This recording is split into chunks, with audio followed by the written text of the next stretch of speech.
നമ്മൾ first start ഞാൻ എഴുതുന്ന ഡയറക്ഷൻ കറക്റ്റ് ആണോ? വായിക്കാൻ പറ്റുന്നുണ്ടോ?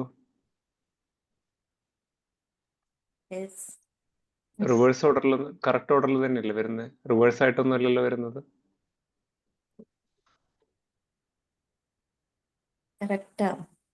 Okay okay. അപ്പൊ നമ്മൾ ഇന്ന് ഡിസ്കസ് ചെയ്യാൻ പോകുന്ന ടോപ്പിക്കാണ് മൈഗ്രെയിൻ. മൈഗ്രെയിൻ എന്ന് പറയുമ്പോൾ നമ്മൾ ഈ ഹെൽത്ത് കെയർ ഫീൽഡിൽ വർക്ക് ചെയ്യുന്ന ആൾക്കാരായതുകൊണ്ട് ഇത് എല്ലാവർക്കും എന്താ പറയാ എപ്പോഴെങ്കിലുമൊക്കെ ഫീൽ ചെയ്തിട്ടുണ്ടോന്ന് വിചാരിക്കുന്നു. അപ്പൊ ഈ മൈഗ്രെയിന്റെ സിംറ്റംസ് നമ്മൾ പറയുകയാണെങ്കിൽ നമുക്ക് ഒരാളെ എടുത്തു കഴിഞ്ഞു കഴിഞ്ഞാൽ ആൾക്ക് ഫുൾ ഹെഡേക്ക് ആയിരിക്കും. യൂഷ്വലി ഒരു സൈഡിലേക്കുള്ള ഒരു ഹെഡേക്ക് ആയിട്ടാണ് കംപ്ലൈന്റ് ചെയ്യാറുണ്ടാവുക. പക്ഷെ രണ്ട് സൈഡിലും വരാം. ഓക്കെ, ഒരു സൈഡിൽ നല്ല സിവിയർ ഹെഡേക്ക് ആയിരിക്കും. ഇതിന്റെ കൂടെ നമുക്ക് ബ്രൈറ്റ് ആയിട്ടുള്ള വെളിച്ചമൊക്കെ അടിക്കുമ്പോൾ, ബൾബിൽ നിന്ന് വെളിച്ചമൊക്കെ അടിക്കുന്ന സമയത്ത് അല്ലെങ്കിൽ നല്ല വെളിച്ചമൊക്കെ അടിക്കുന്ന സമയത്ത് നമുക്ക് ഈ പെയിൻ ഇൻക്രീസ് ചെയ്യാം. അപ്പൊ അതിനെയാണ് വെളിച്ചത്തിനോടുള്ള ഒരു ബുദ്ധിമുട്ട്, അതിനെയാണ് നമ്മൾ ഫോട്ടോഫോബിയ എന്ന് വിളിക്കുക. അതാണ് ഫോട്ടോഫോബിയ. ഓക്കെ,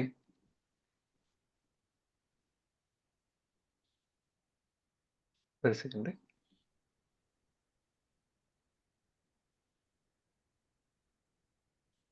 അതിനെയാണ് നമ്മൾ ഫോട്ടോഫോബിയ എന്ന് വിളിക്കുക. ക്ലിയർ ആണോ? പിന്നെ ഇതുമാതിരി തന്നെ നമുക്ക് വളരെ അധികം സൗണ്ട് കേൾക്കുമ്പോൾ സൗണ്ട് കേൾക്കുമ്പോഴും ഈ ഒരു പെയിൻ ഭയങ്കരമായിട്ട് ട്രിഗർ ചെയ്യാം.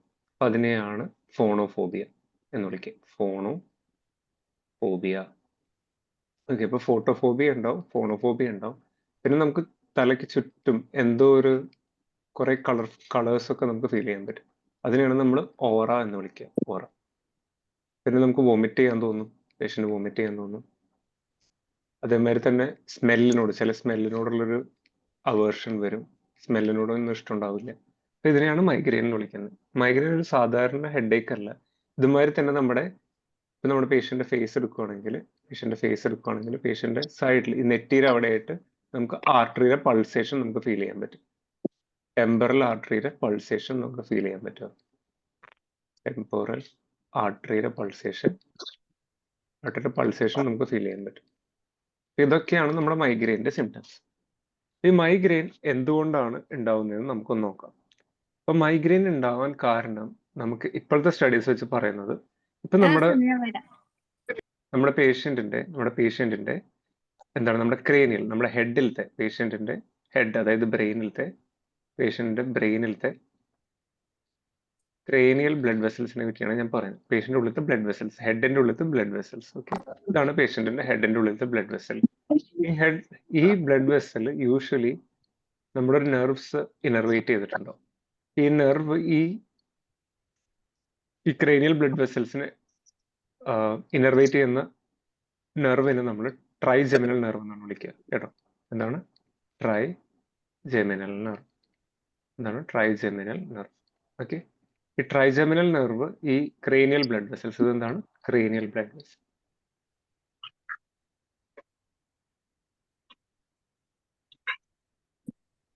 Cranial blood vessels. Okay, cranial blood വെസൽസിനെ ഇനർവേറ്റ് ചെയ്തിട്ടുണ്ട്. അപ്പൊ ഇപ്പോഴത്തെ ഒരു തിയറി പറയുന്നത് ഈ മൈഗ്രെയിൻ ഉണ്ടാവാൻ കാരണം ഈ ഒരു നെർവ് ഉണ്ടല്ലോ, ഈ നെർവിൽ നിന്ന് കുറച്ച് കെമിക്കൽസ് റിലീസ് ചെയ്യും. കുറച്ച് കെമിക്കൽസ് റിലീസ് ചെയ്യും. ഈ ഒരു കെമിക്കലിന്റെ പേരാണ് CGRP. എന്താണ് CGRP? CGRP എന്ന് പറഞ്ഞു കഴിഞ്ഞാൽ കാൽസിറ്റോണിൻ ജീൻ റിലേറ്റഡ് പെപ്റ്റൈഡ്. എന്താണ് calcitonin gene related peptide. Okay, ഈ ഒരു സംഭവം നമ്മുടെ ഈ ബ്ലഡ് വെസൽസിന്റെ മേലെ, അതായത് ക്രേനിയൽ ബ്ലഡ് വെസൽസിന്റെ മേലെ ടച്ച് ചെയ്യുമ്പോൾ എന്താണ്ടാവും വെച്ച് കഴിഞ്ഞാൽ ക്രേനിയൽ ബ്ലഡ് വെസൽസ് വാസോ ഡയലേറ്റ് ചെയ്യുന്ന വലുതാവും, വാസോഡൈലേറ്റ് ചെയ്യും. പക്ഷെ അതിന്റെ കൂടെ തന്നെ ഈ വെസൽസ് ലീക്ക് ആവുകയും ചെയ്യും. അപ്പൊ ബ്ലഡും കുറച്ച് സാധനങ്ങളൊക്കെ ഇങ്ങനെ പുറത്തേക്ക് ലീക്ക് ഔട്ട് ചെയ്യും. എന്താണ് സംഭവിച്ചത്? ഈ CGRP ഒന്ന് ബൈൻഡ് ചെയ്തപ്പോൾ വാസോ ഡയലറ്റേഷനും സംഭവിച്ചു, അതിന്റെ കൂടെ തന്നെ വാസ്കുലർ ലീക്കേജും സംഭവിച്ചു. എന്തുണ്ടായി? വാസോ ഡയലറ്റേഷൻ പ്ലസ് വാസ്കുലർ ലീക്കേജ് സംഭവിച്ചു അല്ലേ? ഈ വാസ്കുലർ ലീക്കേജും ഈ വാസോ ഡയലറ്റേഷനും സംഭവിക്കുമ്പോൾ ഇതെന്താ സംഭവം എന്ന് വെച്ച് കഴിഞ്ഞാൽ നമ്മുടെ ഈ ബ്ലഡ് വെസൽസിന് ഇൻഫ്ലമേഷൻ ഉണ്ടാവും. എന്തുണ്ടാവും? ഇൻഫ്ലമേഷൻ ഉണ്ടാവും.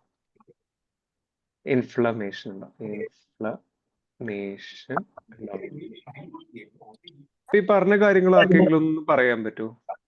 ഈ രീതിയിൽ പഠിച്ചു കഴിഞ്ഞാൽ ആരുടെയോ ഓഡിയോ ഓൺ ആണ്, ഒന്ന് മ്യൂട്ട് ചെയ്യാവോ?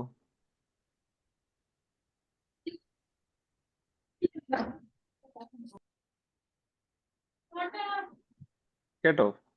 അപ്പോ എന്തൊക്കെയാണ് അപ്പോ ഈ ഒരു മൈഗ്രെയിൻ ഉണ്ടാവാൻ കാരണം? ഫസ്റ്റ് റീസൺ ആണ് ഈ CGRP അല്ലെ? ഈ CGRP എന്ന് പറഞ്ഞ കെമിക്കല് ഇൻഫ്ലമേഷൻ ഉണ്ടാക്കുന്നു. അതുകൂടാതെ തന്നെ ബ്ലഡ് വെസലിനെ ഡൈലേറ്റ് ചെയ്യുന്നു, ബ്ലഡ് വെസലിനെ ലീക്കേജ് ഉണ്ടാക്കുന്നു. അപ്പൊ നമ്മുടെ മെയിൻ പ്രശ്നം എന്താണ്? ഒന്ന്, ഫസ്റ്റ് പ്രശ്നം എന്ന് പറഞ്ഞു കഴിഞ്ഞാൽ ഈ CGRP എന്ന് പറയുന്ന ഒരു പെപ്റ്റൈഡ്, ഈ ഒരു സംഭവമാണ് നമ്മുടെ ഒരു പ്രശ്നക്കാരൻ ഉണ്ടാക്കുന്നത്. രണ്ടാമത്തെ ഒരു പ്രശ്നം എന്ന് പറഞ്ഞാൽ നമുക്ക് ഇൻഫ്ലമേഷൻ ഉണ്ടാവുന്നു, ബ്ലഡ് വെസലിൽ ഇൻഫ്ലമേഷൻ ഉണ്ടാവുന്നു. മൂന്നാമത്തെ ഒരു പ്രശ്നം എന്ന് പറഞ്ഞു കഴിഞ്ഞാൽ വാസോ ഡയലറ്റേഷൻ ആൻഡ് വാസ്കുലർ ലീക്കേജ് അല്ലെ? വാസോ ഡയലറ്റേഷൻ പ്ലസ് വാസ്കുലർ ലീക്കേജ്. ഇതല്ലേ പ്രശ്നം, നമുക്കുണ്ടാവുന്ന പ്രശ്നങ്ങൾ. നമ്മൾ ഇതിനെ ട്രീറ്റ് ചെയ്യണമെങ്കിൽ എന്തൊക്കെയാണ് ഇപ്പോഴത്തെ പ്രശ്നം? മൈഗ്രെയിനിൽ എന്തൊക്കെയാണ് പ്രശ്നമുള്ളത്? ആരെങ്കിലും ഒന്ന് പറയാമോ?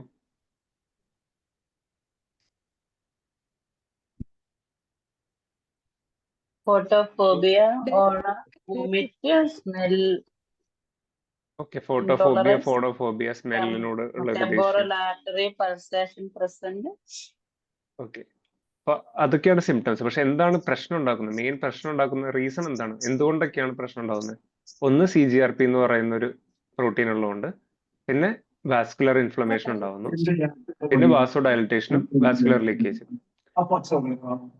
ഞാൻ അത് പറയാൻ കാരണം എന്ന് വെച്ച് കഴിഞ്ഞാൽ മൈഗ്രെയിൻ ട്രീറ്റ് ചെയ്യണമെങ്കിൽ നമുക്ക് ഈ ഒരു 3 സംഭവങ്ങൾ ഇല്ലാണ്ടാക്കിയാൽ മതി.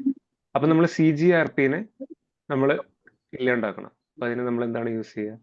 CGRP ആന്റഗോണിസ്റ്റ് അല്ലെ? CGRP ആന്റഗോണിസ്റ്റ് യൂസ് ചെയ്യുക അല്ലെ?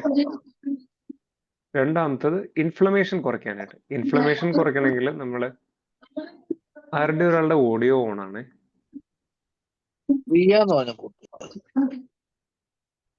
ഒന്ന് ഓഫ് ആക്കാവോ ഓഡിയോ?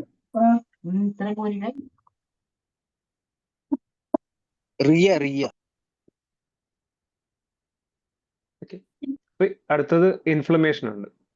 അപ്പൊ ഇൻഫ്ലമേഷൻ കുറയ്ക്കണമെങ്കിൽ നമ്മളൊരു ആന്റി ഇൻഫ്ലമേറ്ററി ഡ്രഗ്സ് അല്ലേ കൊടുക്കുക? ഇൻഫ്ലമേഷൻ കുറയ്ക്കണമെങ്കിൽ എന്താ കൊടുക്കുക?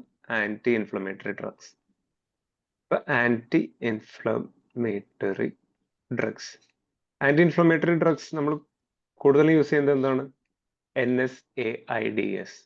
NSAIDsന്റെ ഫുൾ ഫോം ഒന്ന് പറഞ്ഞ ആരെങ്കിലും ഒന്ന് പറയാമോ? NSAIDs എന്ന് പറഞ്ഞു കഴിഞ്ഞാൽ ആന്റി ഇൻഫ്ലമേറ്ററി ഡ്രഗ്സ്. അപ്പൊ ഇതിന്റെ പേരാണ് non steroidal anti inflammatory drugs. ഇനി വാസോ കൺസ്ട്രക്ഷൻ നടക്കണം, വാസോ ഡയലറ്റേഷൻ നടക്കാൻ പാടില്ല. അപ്പൊ നമുക്ക് വേസോ construction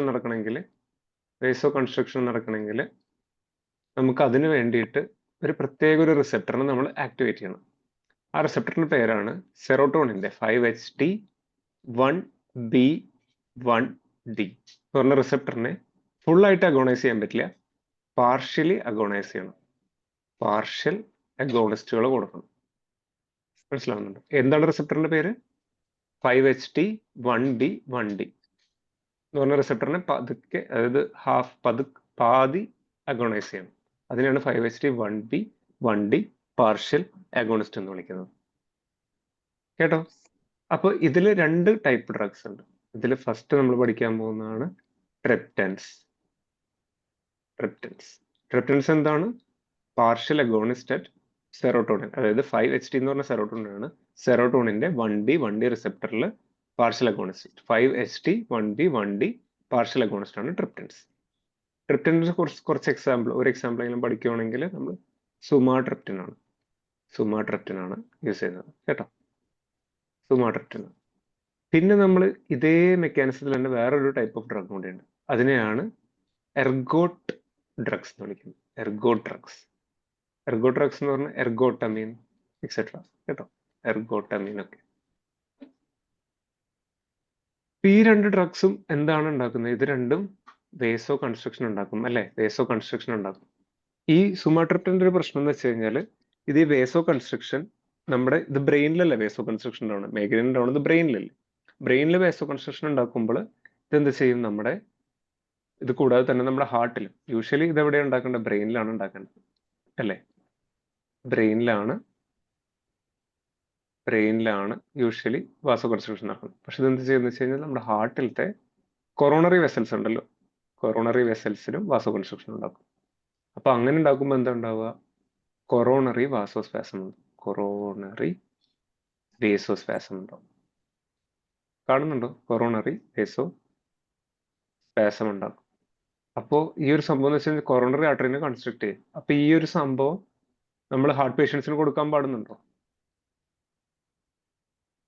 It will be contraindicated in heart patients. അല്ലേ? ഹാർട്ട് പേഷ്യൻസിന് കൊടുക്കാൻ പാടുണ്ടോ? ഇല്ല. സ്ട്രോക്ക് പേഷ്യൻസിന് കൊടുക്കാൻ പാടുന്നുണ്ടോ? സ്ട്രോക്ക് പേഷ്യൻസിന് കൊടുക്കാൻ പാടുണ്ടോ? ഇല്ല. സ്ട്രോക്ക് പേഷ്യൻസിന് കൊടുത്തു കഴിഞ്ഞാൽ ഓൾറെഡി അവർ ബ്ലഡ് വെസൽ കൺസ്ട്രക്റ്റഡ് ആയിട്ടാണ് ഇരിക്കുന്നത്. ഒന്നുകൂടി ബ്ലഡ് സപ്ലൈ പോയി കഴിഞ്ഞാൽ അവർ ബ്രെയിനും ഇല്ലാണ്ടാവും അല്ലേ. പിന്നെ അൺകൺട്രോൾഡ് ബി പി ഉള്ള ആൾക്കാർക്ക് കൊടുക്കാൻ പാടുന്നുണ്ടോ? അൺകൺട്രോൾഡ് ബി പി ഉള്ള ആൾക്കാർക്ക് കൊടുക്കാൻ പാടില്ല. പ്രഗ്നൻസിയിൽ കൊടുക്കാൻ പാടുണ്ടോ? പ്രഗ്നൻസിയിലും കൊടുക്കാൻ പാടില്ല. അപ്പൊ എന്തൊക്കെയാണ് സുമാട്രിപ്റ്റന്റെ പ്രശ്നം? എന്താണ് സാറേ പ്രഗ്നൻസി കൊടുക്കാൻ പറ്റാത്ത എന്തുകൊണ്ടാ? പ്രഗ്നൻസിയിൽ നമ്മുടെ യൂട്രസിൽ നിന്നല്ല ബ്ലഡ് സപ്ലൈ പോകുന്നത്. ആ. യൂട്രൈൻ വെസൽസ് കൺസ്ട്രക്ട് കഴിഞ്ഞ ബേബിക്ക് ബ്ലഡ് ആവശ്യത്തിന് കിട്ടില്ല. Okay sir. ഓക്കെ, അപ്പൊ it is contraindicated in heart patients, stroke patients, uncontrolled B P, pregnancy. Clear ആണോ? Yes sir. ഓക്കെ. ഈ എർഗോട്ടമിനും അതെ, എർഗോട്ടമിൻ ഇതേ സെയിം സംഭവത്തിൽ കൊടുക്കാൻ പാടില്ല കേട്ടോ. ഇതേ സെയിം ഹാർട്ട് പേഷ്യൻസിന് കൊടുക്കാൻ പാടില്ല, സ്ട്രോക്ക് പേഷ്യൻസിന് കൊടുക്കാൻ പാടില്ല, അൺകൺട്രോൾഡ് ബി പി ഉള്ളവർക്കും കൊടുക്കാൻ പാടില്ല. കാരണം രണ്ടിന്റെ മെക്കാനിസം സെയിം തന്നെയാണ് വരുന്നത്. പക്ഷെ ഈ എർഗോട്ട് കൊടുക്കുമ്പോൾ എർഗോട്ടിന്റെ അബ്സോർപ്ഷൻ കൂട്ടാനായിട്ട് നമ്മൾ ഒരു സാധനത്തിന്റെ കൂടെയാണ് കൊടുക്കാറുള്ളത്. അബ്സോർപ്ഷൻ ഇൻക്രീസ് ചെയ്യാനായിട്ട് ഇതിന്റെ അബ്സോർപ്ഷൻ, എർഗോട്ടമിൻ്റെ ഒക്കെ അബ്സോർപ്ഷൻ ഇൻക്രീസ് ചെയ്യാനായിട്ട് നമുക്ക് കഫീന്റെ കൂടെ കൊടുക്കാം. കാരണം caffeine increases the absorption of ergots. നമ്മളിപ്പോ പഠിക്കുന്ന ഡ്രഗ്സ് ഒക്കെ ഉണ്ടല്ലോ, അതായത് ഈ വാസോ ഡയലിറ്റേഷൻ, വാസോ കൺസ്ട്രക്ഷൻ ഉണ്ടാക്കുന്ന ഡ്രഗ്സ്, NSAIDs, അതുമാതിരി തന്നെ CGRP ആന്റഗോണിസ്റ്റ്, ഇതെല്ലാം എന്താണ് അക്യൂട്ട് അറ്റാക്കിൽ കൊടുക്കാറുള്ളത്. നമുക്ക് ഇപ്പൊ വേദന വന്നു കഴിഞ്ഞാൽ അപ്പൊ കൊടുക്കാനുള്ളതാണ് അല്ലെ. അപ്പൊ നമ്മളിപ്പോ ആദ്യം ഡിസ്കസ് ചെയ്തത് എന്താണ്, വാസോ ഡയലേഷൻ നമുക്ക് ഇല്ലാണ്ടാക്കണം, നമ്മൾ വാസോ കൺസ്ട്രക്ഷൻ ഡ്രഗ് കൊടുക്കുന്നു, ബ്രെയിനിൽ കൂടുതൽ എഫക്ട് ചെയ്യുന്നത്. അപ്പൊ അതിന്റെ നെയിം എന്താണ്, 5-HT1B 1D പാർഷ്യൽ അഗോണിസ്റ്റ്. അങ്ങനെ ആക്ട് ചെയ്യുന്ന രണ്ട് ഡ്രഗ്സ് ആണ് നമ്മുടെ കയ്യിലുള്ളത്. ഒന്ന് ട്രിപ്റ്റൻസും, രണ്ട് എർഗോ ഡ്രഗ്സും. ട്രിപ്റ്റൻസിൽ വരുന്നതാണ് സുമാട്രിപ്റ്റൻ, എർഗോ ഡ്രഗ്സിൽ വരുന്നതാണ് എർഗോട്ടമീൻ. ഇതിന്റെ സൈഡ് എഫക്ട് എന്ന് പറഞ്ഞു കഴിഞ്ഞാൽ ഇറ്റ് ക്രിയേറ്റ്സ് കൊറോണറി വാസോസ്പാസം, നെഞ്ചിൽ ഭയങ്കര വലിച്ചിലൊക്കെ മാതിരി തോന്നും. അപ്പൊ ഇത് ഹാർട്ട് പേഷ്യൻസിന് കൊടുക്കാൻ പാടില്ല, സ്ട്രോക്ക് പേഷ്യൻസിന് കൊടുക്കാൻ പാടില്ല, അൺകൺട്രോൾഡ് ബി പി ഉള്ള ആൾക്കാർക്ക് കൊടുക്കാൻ പാടില്ല, പ്രഗ്നൻസി ഉള്ള ആൾക്കാർക്ക് കൊടുക്കാൻ പാടില്ല. ഓക്കെ. ഇനി എർഗോട്ടമിന്റെ ഓഡിയോ പോകുന്നുണ്ടോ? Hello hello, No, sir. Yes, sir. Clear ആണോ? Yes, sir. Okay okay, clear ആണല്ലോ അല്ലേ. ഓക്കെ, അപ്പൊ നമുക്ക് കണ്ടിന്യൂ ചെയ്യാം. അപ്പോ എർഗോട്ടിന്റെ അബ്സോർപ്ഷൻ കൂട്ടാനായിട്ട് നമ്മൾ എന്തിന്റെ കൂടെയാണ് കൊടുക്കേണ്ടത്?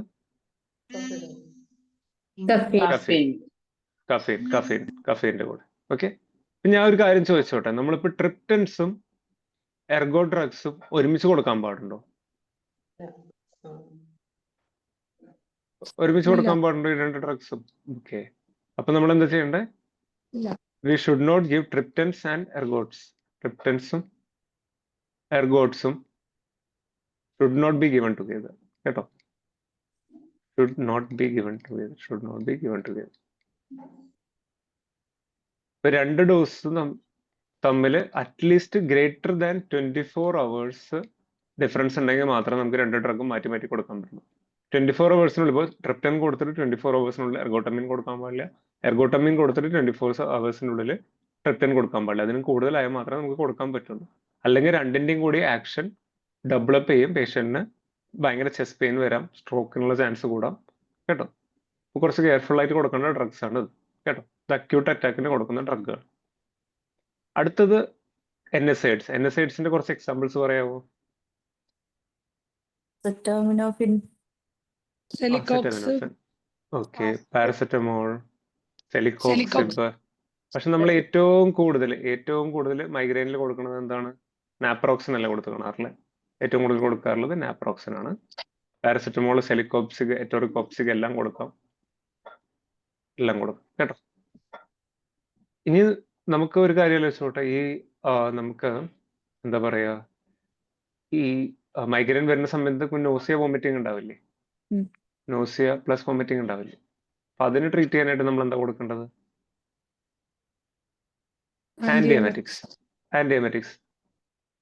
ആന്റിഎമറ്റിക്സിന്റെ കുറച്ച് എക്സാമ്പിൾസ് പറഞ്ഞേ. Ondansetron.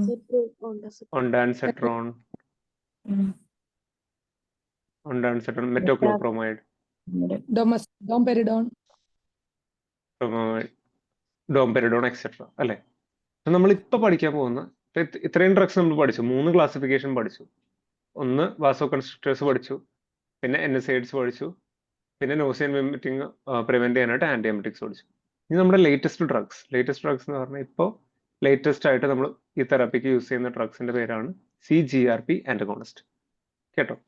ഈ CGRP ആന്റഗോണിസ്റ്റിൽ നമുക്ക് അതിൽ തന്നെ ഒരു 3-4 ടൈപ്പ് ഉണ്ട്.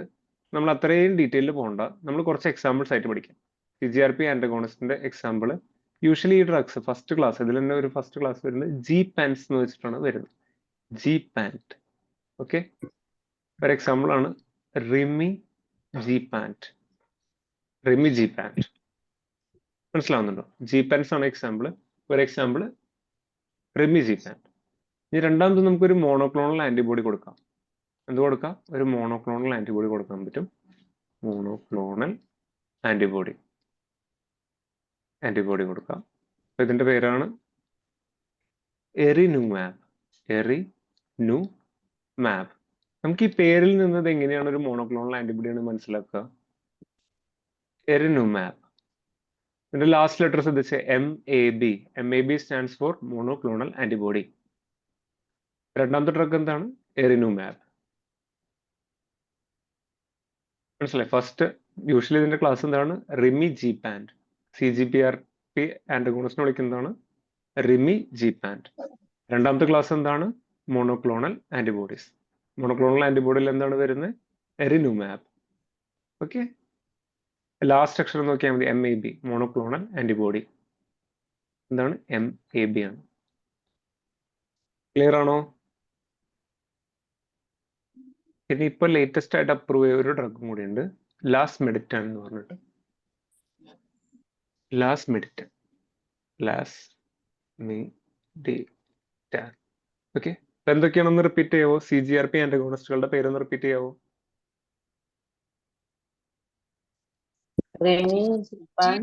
Rimegepant, എറിനുമാബ്. മോണോക്ലോണൽ ആന്റിബോഡിയുടെ പേരെന്താണ്? എറിനുമാബ്. ലാസ്റ്റ് വരുന്നത് എന്താണ്? ലാസ്മെഡിറ്റാൻ.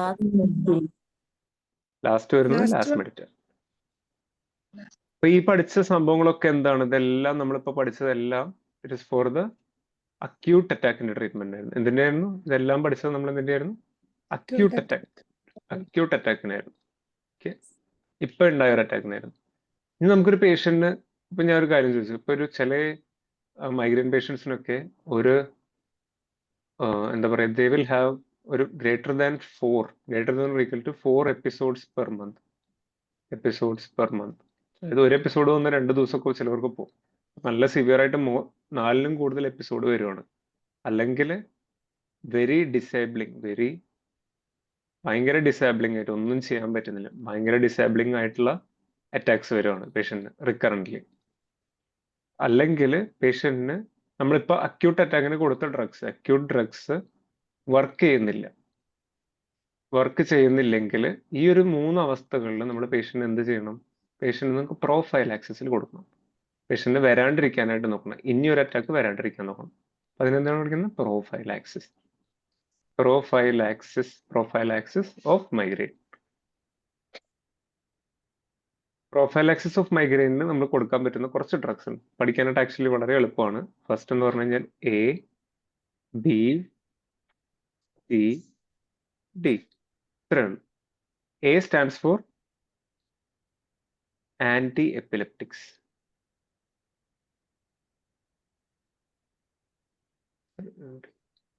A stands for anti-epileptics.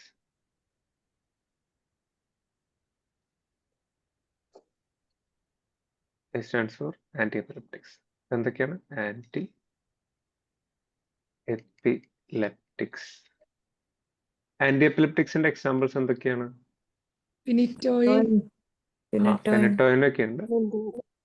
ട്രിയാക്റ്റം, നമ്മൾ ലാസ്റ്റ് ക്ലാസ്സിൽ പഠിച്ചതാണ്. ഗാബാപെന്റിൻ കൊടുക്കാം, സോഡിയം വാൽപ്രവേറ്റ് കൊടുക്കാം, എക്സെട്ര. ബാക്കിയുള്ള ഫെനറ്റോയിനൊക്കെ കുറച്ച് ഹയർ ഡ്രഗ്സ് ആയതുകൊണ്ട് നമ്മൾ തുടക്കത്തിലേ കൊടുക്കാറില്ല. ഗാബാപെന്റിൻ, സോഡിയം വാൽപ്രവേറ്റ്, കേട്ടോ, രണ്ടും കൊടുക്കാം. B stands for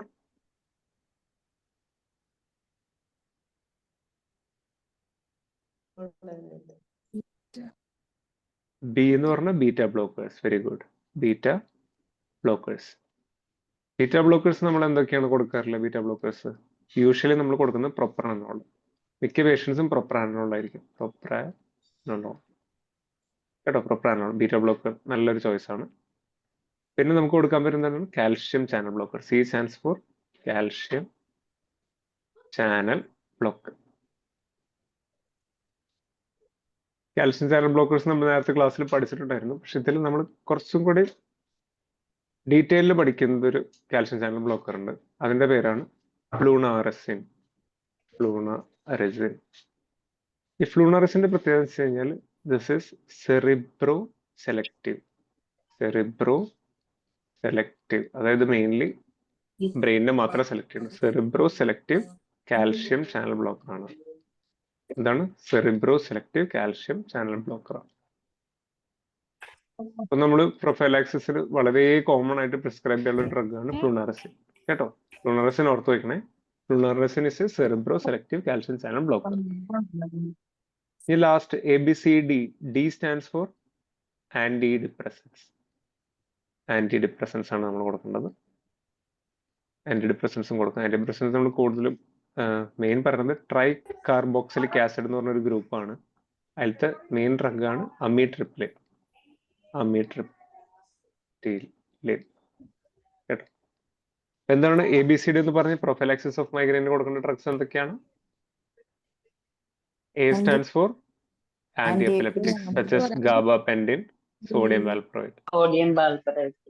B stands for beta blockers. propranolol.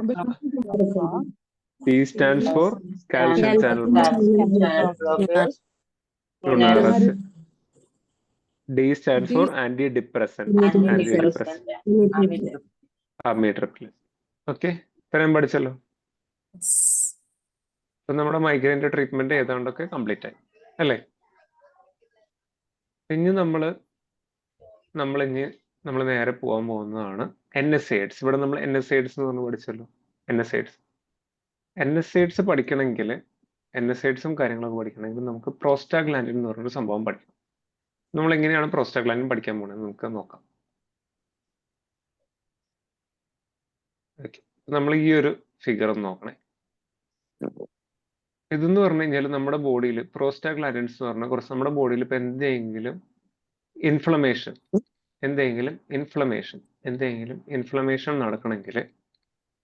നടക്കണമെങ്കിൽ നമുക്ക് പ്രോസ്റ്റാഗ്ലാൻഡിൻസ് വേണം. എന്ത് വേണം? പ്രോസ്റ്റാഗ്ലാൻഡിൻസും വേണം, പിന്നെ ല്യൂക്കോട്രൈൻസും വേണം. എന്താണ്? ല്യൂക്കോട്രൈൻസും വേണം. ഈ പ്രോസ്റ്റാഗ്ലാൻഡിൻസും ല്യൂക്കോട്രൈൻസും എവിടെ നിന്ന് ഉണ്ടാവുന്നതെന്ന് ചോദിച്ചു കഴിഞ്ഞാൽ ഇത് രണ്ടും ഉണ്ടാവുന്നത് നമ്മുടെ നമ്മുടെ സെൽ മെമ്പറൈൻ ഉണ്ടല്ലോ, സെൽ മെമ്പറൈൻ. ഈ സെൽ മെമ്പറൈൻ എന്ന് പറയുന്ന സംഭവം അരക്കിഡോണിക് ആസിഡിൽ നിന്നാണ് ഉണ്ടാക്കിയത്. എന്താണ്?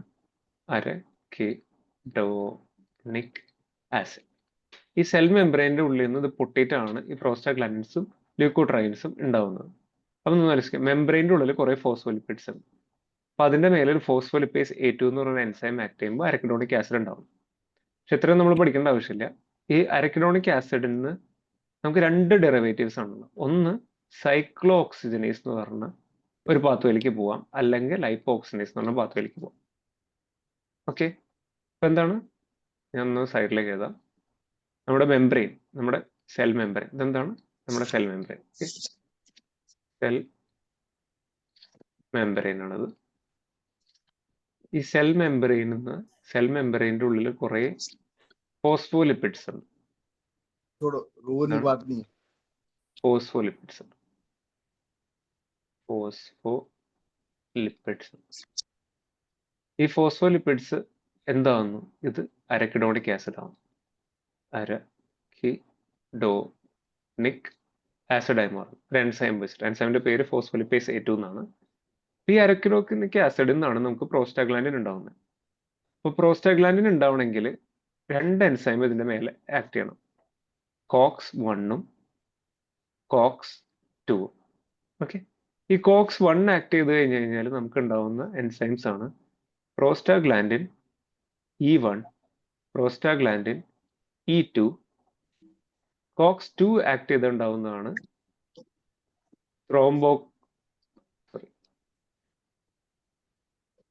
Prostaglandin F2 alpha. ഓക്കെ, ഇത് രണ്ടും കൂടെ ആക്ട് ചെയ്യുമ്പോൾ ഉണ്ടാവുന്നതാണ് നമുക്ക് ഇത് രണ്ട്.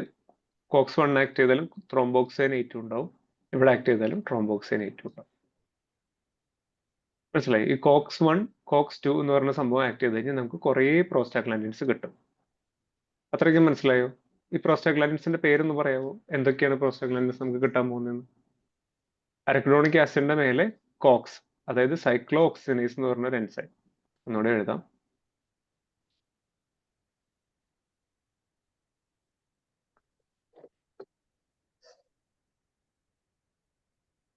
അരക്കിഡോണിക് ആസിഡ്, അരക്കിഡോണിക് ആസിഡിന്റെ മേലെ കോക്സ് എന്ന് പറഞ്ഞ എൻസൈം. കോക്സ് എന്ന് പറഞ്ഞ എൻസൈം ആക്ട് ചെയ്ത് കഴിഞ്ഞാൽ നമുക്ക് എന്ത് കിട്ടും? പ്രോസ്റ്റാഗ്ലാൻഡിൻസ് കിട്ടും.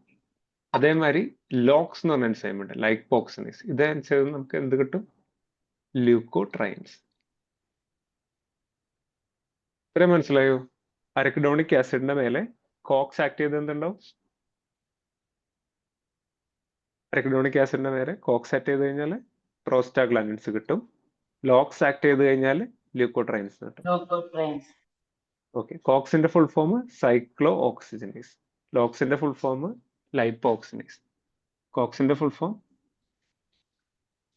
സൈക്ലോ ഓക്സിജനേസ്, ലോക്സിന്റെ full form lipo oxygenase. Okay, ഇപ്പൊ സൈക്ലോ ഓക്സിജനേസിൽ 2 എൻസൈം ഉണ്ട്, COX-1 ഉണ്ട്, COX-2 ഉണ്ട്. കേട്ടോ? അപ്പൊ നമുക്ക് കിട്ടുന്ന പ്രോസ്റ്റാഗ്ലാൻഡിൻസ് കുറേ ടൈപ്പ് ഉണ്ട്. നമ്മൾക്കിപ്പോ ഈ ഒരു ചാപ്റ്ററിൽ നമുക്ക് പ്രോസ്റ്റാഗ്ലാൻഡിൻസിനെ പറ്റി പഠിക്കാം. പ്രോസ്റ്റാഗ്ലാൻഡിൻസിന്റെ ടൈപ്പ് എന്ന് പറഞ്ഞാൽ ഞാൻ എന്താ പറഞ്ഞത്? പ്രോസ്റ്റാഗ്ലാൻഡിൻ E1 E2 രണ്ടെണ്ണം ഉണ്ട്. Prostaglandin F2 alpha, prostaglandin I2. പിന്നെ ഒരു പ്രോസ്റ്റാഗ്ലാൻഡിൻ ഉണ്ട്, അതിന്റെ പേര് ട്രോംബോക്സൈൻ A2 എന്നാണ്. ട്രോംബോക്സൈൻ A2.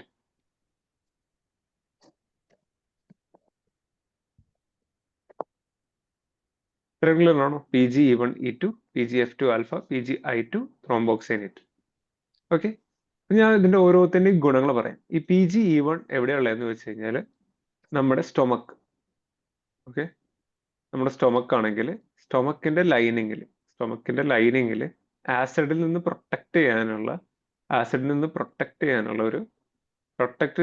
ഒരു പ്രോസ്റ്റാഗ്ലാൻഡിനാണ് പ്രോസ്റ്റാഗ്ലാൻഡിൻ E1 E2. മനസ്സിലായോ? ഈ പ്രോസ്റ്റാഗ്ലാൻഡിൻ F2 എവിടെയുള്ളതെന്ന് ചോദിച്ചു കഴിഞ്ഞാൽ കണ്ണിലാണുള്ളത് മെയിൻ ആയിട്ട് കാണുന്നത്. കേട്ടോ. ഇതെവിടെയുള്ളത്? കണ്ണില്. ഓക്കെ, കണ്ണില് പ്രോസ്റ്റാഗ്ലാൻഡിൻ F2 നമ്മൾ ആക്ടിവേറ്റ് ചെയ്ത് കഴിഞ്ഞാൽ എന്തുണ്ടാവും? നമ്മുടെ യുവിയോസ് ക്ലിയർ ഔട്ട്ഫ്ലോ കൂടിയിട്ട് നമ്മുടെ IOP കുറയും. Decrease IOP. ഇപ്പൊ പ്രോസ്റ്റാഗ്ലാൻഡിൻ F2 ആൽഫയുടെ ഒരു അനലോഗ് ആണ് നമ്മൾ ഗ്ലോക്കോമ പഠിച്ചത്. അതെന്തായിരുന്നു? ലെൻറ്റാനോ പ്രോസ്റ്റ്. പഠിച്ച ഓർമ്മയില്ലേ? ലെൻറ്റാനോ പ്രോസ്റ്റ് എന്ന് പറയുന്ന സാധനം പ്രോസ്റ്റാഗ്ലാൻഡിൻ അനലോഗ് ആണ്. എന്ത് പ്രോസ്റ്റാഗ്ലാൻഡിൻ അനലോഗ് ആണ്? PGF2 ആൽഫയുടെ അനലോഗ് ആണ്. അപ്പോൾ ഇറ്റ് റെഡ്യൂസസ് IOP. എക്സാമ്പിൾ എന്താണ്? ലെൻറ്റാനോ പ്രോസ്റ്റ്. ഈ ലെൻറ്റാനോ പ്രോസ്റ്റിന്റെ സൈഡ് എഫക്ട്സ് എന്താണ്? ലെൻറ്റാനോ പ്രോസ്റ്റിന്റെ സൈഡ് എഫക്ട് എന്താണ്? നമ്മൾ പഠിച്ചിട്ടുണ്ടായിരുന്നു. ആരെങ്കിലും ഒന്ന് പറയാവോ?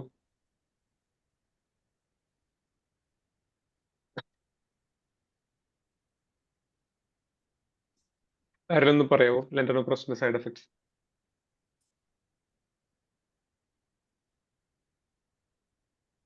ഒന്നുമില്ല, നല്ല സൈഡ് എഫക്റ്റ് ആണ് ആക്ച്വലി ഉള്ളത്. ലെൻറ്റാനോ പ്രോസ്റ്റ് കൊടുത്തു കഴിഞ്ഞാൽ നമ്മുടെ ഐലാഷിന്റെ ഗ്രോത്ത് കൂടും. എന്താണ്? ഐലാഷിന്റെ ഗ്രോത്തും കൂടി കൂടും. അതൊരു സൈഡ് എഫക്റ്റ് ആണ്. ഐലാഷിന്റെ ഗ്രോത്ത് കൂടും. ഇത് കൂടാതെ തന്നെ ഐറിസിന്റെ കളർ മാറും ചെയ്യും. കണ്ണിന്റെ കളർ മാറും ചെയ്യും. ഇതാണ് ലെൻറ്റാനോ പ്രോസ്റ്റിന്റെ സൈഡ് എഫക്റ്റ്. അപ്പൊ ലെൻറ്റാനോ പ്രോസ്റ്റ് എന്താണ്? PGF2 ആൽഫയുടെ അനലോഗ് ആണ്. മനസ്സിലാവുന്നുണ്ടോ?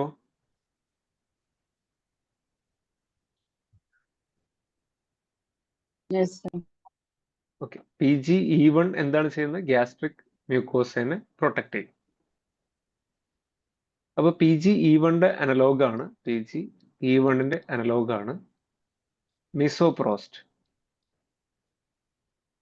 ഈ മീസോപ്രോസ്റ്റ് എന്താ ചെയ്യുന്നത്? ഗ്യാസ്ട്രിക് അൾസറിന്റെ ട്രീറ്റ്മെന്റിന് കൊടുക്കാൻ പറ്റും. ഗ്യാസ്ട്രിക് അൾസറിന്റെ ട്രീറ്റ്മെന്റ് കൊടുക്കാൻ പറ്റും മീസോപ്രോസ്റ്റ്. കാരണം ഇത് ഹീൽ ചെയ്യും, അല്ലെ? പ്രോസ്റ്റാഗ്ലാൻഡിൻ കൊടുത്തിട്ട്. ഓക്കെ. പിന്നെ ഈ എല്ലാ പ്രോസ്റ്റാഗ്ലാൻഡിൻസും ഇത് യൂട്രസിലും പ്രസന്റ് ആണ് കേട്ടോ. ഇത് എവിടെയും പ്രസന്റ് ആണ്? യൂട്രസിലും പ്രസന്റ് ആണ്. അപ്പൊ നമുക്ക് ഇതിന്റെ യൂട്രസിലുള്ള ആക്ഷൻ നമുക്ക് നോക്കാം. ഇപ്പൊ ഇവിടേക്കൊന്ന് നോക്കിയാട്ടെ. ഇപ്പൊ നോക്കിയാൽ PGE1ന്റെ പേരെന്താണ്? PGE1ന്റെ അനലോഗിന്റെ പേരെന്താണ്? മീസോപ്രോസ്റ്റ്. ഇത് ഞാൻ യൂട്രസിലുള്ള ആക്ഷൻ ആണ് പറയുന്നത്. കണ്ടോ, ഇതിന്റെ ഒരു ആക്ഷൻ എന്ന് പറയുമ്പോൾ ക്ലിനിക്കൽ യൂസ് അൾസർ പ്രിവെൻഷന് വേണ്ടി യൂസ് ചെയ്യാം. പക്ഷെ ഇത് യൂട്രസിൽ ആക്ട് ചെയ്ത് എന്തുണ്ടാവും? യൂട്രൈൻ കൺട്രാക്ഷൻസ് ഉണ്ടാക്കും. അപ്പൊ നമ്മൾ സെക്കൻഡ് ട്രൈമസ്റ്റർ അബോർഷന് വേണ്ടിയിട്ട് ഈ ഒരു ഡ്രഗ് കൊടുക്കാറുണ്ട്. അതായത് ലേബർ തുടങ്ങാനായിട്ട് മീസോപ്രോസ്റ്റ് കൊടുക്കാറുണ്ട്, അല്ലേ? ഇനി നമ്മൾ PGE2 അനലോഗ് നോക്കുകയാണെങ്കിൽ അതിന്റെ പേരെന്താണ്? ഡൈനോപ്രോസ്റ്റോൺ. അത് നമ്മൾ ലേബർ ഇൻഡ്യൂസ് ചെയ്യാനായിട്ട് കൊടുക്കാറുണ്ട്. ഇനി ഡൈനോപ്രോസ്റ്റ് എന്ന് പറഞ്ഞാൽ എന്താണ്? അത് PGF2 ആൽഫയുടെ അനലോഗ് ആണ്. അത് ലേബർ ഇൻഡക്ഷനും കൊടുക്കാറുണ്ട്, പോസ്റ്റ് മോർട്ടം ഹെമറേജിന്റെ ട്രീറ്റ്മെന്റും കൊടുക്കാറുണ്ട്. പിന്നെ പറഞ്ഞാൽ പഠിക്കാനുള്ളത് എന്താണ്? കാർബോപ്രോസ്റ്റ് എന്ന് പറഞ്ഞാൽ 15 methyl analogue of PGF2 alpha.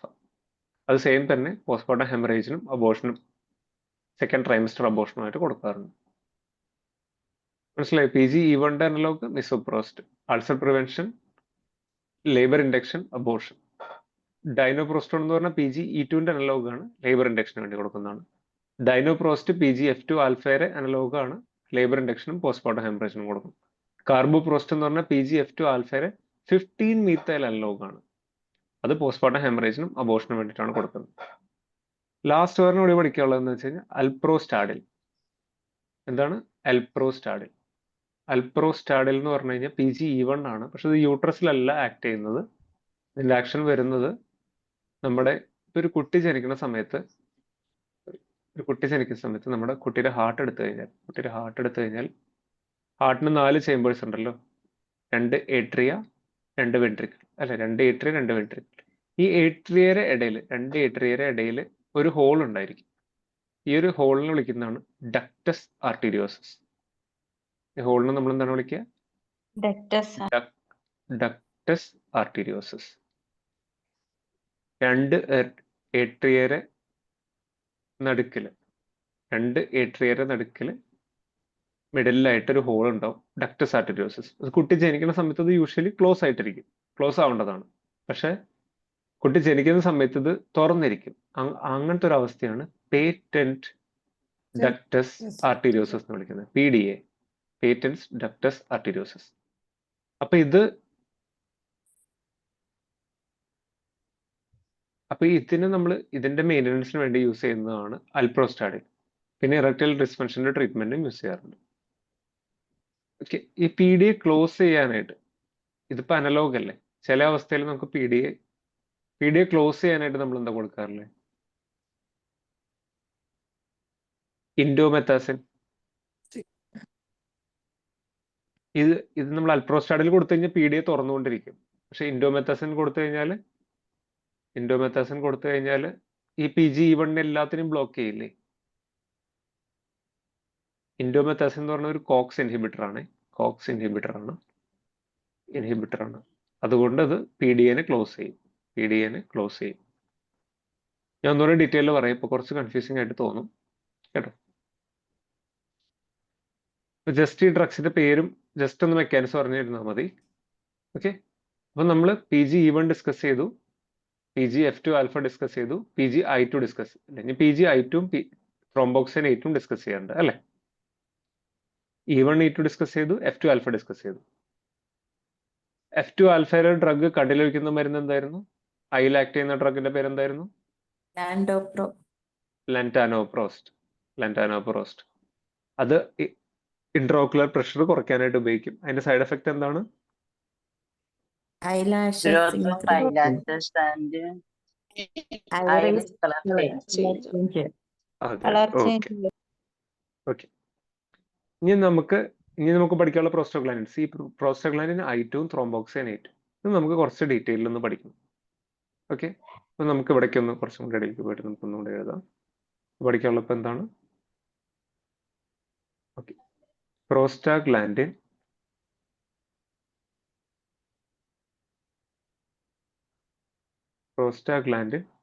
I2. Prostaglandin I2 എന്താ ചെയ്യുന്നത് വെച്ച് കഴിഞ്ഞാൽ ഇതാണ് നമ്മുടെ നോർമലി ഉള്ള ബ്ലഡ് വെസൽ. ഇതിൻ്റെ ഉള്ളിൽ പ്ലേറ്റ്ലെറ്റ്സ് ഇങ്ങനെ പ്ലേറ്റ്ലെറ്റ്സ് ഉണ്ടാവും അല്ലെ? പ്രോസ്റ്റാഗ്ലാൻഡിന് I2 കൊടുത്തു കഴിഞ്ഞാൽ വാസോ ഡയലറ്റേഷൻ സംഭവിക്കും. പ്ലേറ്റ്ലെറ്റ്സ് തമ്മിൽ ഇങ്ങനെ സ്റ്റിക്കി ആവില്ല. പ്ലേറ്റ്ലെറ്റ് അഗ്രഗേഷൻ പ്രിവെന്റ് ചെയ്യും.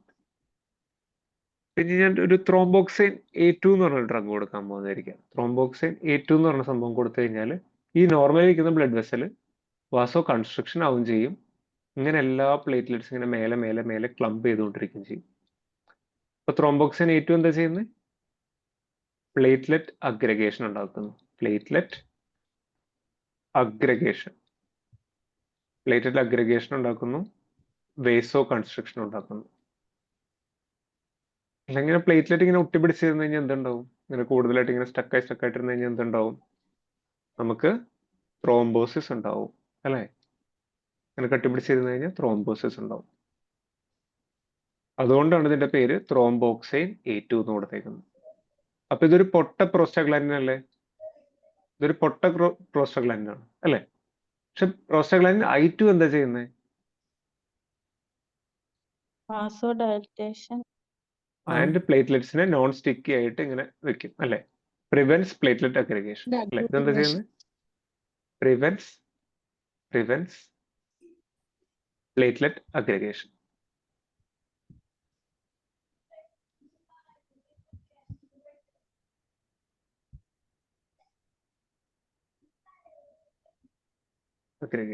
ഓക്കെ, ഇത്രയും നമ്മൾ പഠിച്ചു.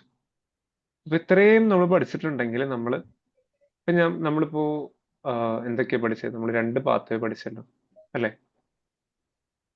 എന്താണ് അരക്കിഡോണിക് ആസിഡിന്റെ 2 പാത്വേ, സൈക്ലോഓക്സിനേസ് പാത്വേയും ലൈപ്പോക്സിനേസ് പാത്വേയും. അപ്പൊ നമ്മൾ ഈ സൈക്ലോഓക്സിനേസിന്റെ 2 എൻസൈമിന്റെ പേരെന്താണ്? സൈക്ലോഓക്സിനേസിന്റെ 2 എൻസൈമിന്റെ പേരെന്താണ്? ഒന്ന് പറയാമോ? സൈക്ലോഓക്സിനേസ് COX 1ഉം COX 2. അപ്പൊ നമ്മൾ ഈ COX 1നെയും COX 2നെയും ഇൻഹിബിറ്റ് ചെയ്യുന്ന ഡ്രഗ്സ് ആണ്. ഇപ്പൊ NSAIDs എങ്ങനെയാ വർക്ക് ചെയ്യണമെന്ന് ചോദിച്ചു കഴിഞ്ഞാൽ NSAIDs വർക്ക് ചെയ്യുന്നത് ഒന്നല്ലെങ്കിൽ COX 1നെ ഇൻഹിബിറ്റ് ചെയ്യും, അല്ലെങ്കിൽ COX 2നെ ഇൻഹിബിറ്റ് ചെയ്യും, അല്ലെങ്കിൽ രണ്ടിനെയും ഒരുമിച്ച് ഇൻഹിബിറ്റ് ചെയ്യും. ഓക്കെ, ഇപ്പൊ ഇത് ഇൻഹിബിറ്റ് ചെയ്ത് കഴിഞ്ഞാൽ പ്രോസ്റ്റാഗ്ലാൻഡിൻസ് എന്തെങ്കിലും പ്രൊഡ്യൂസ് ചെയ്യുമോ? ഇല്ല, പ്രോസ്റ്റാഗ്ലാൻഡിൻസ് പ്രൊഡ്യൂസ് ചെയ്യില്ല. നമ്മുടെ ബോഡിയിൽ ഇൻഫ്ലമേഷൻ നടക്കില്ല അല്ലെ? ഇതൊക്കെ പ്രോസ്റ്റാഗ്ലാൻഡിൻസ് ഇൻഫ്ലമേഷന്റെ ഒരു കാരണമാണ്. ഇപ്പൊ പ്രോസ്റ്റാഗ്ലാൻഡിൻസ് ബ്ലോക്ക് ചെയ്ത് കഴിഞ്ഞാൽ ഇൻഫ്ലമേഷൻ നടക്കില്ല ആണല്ലോ? ക്ലിയർ ആണോ?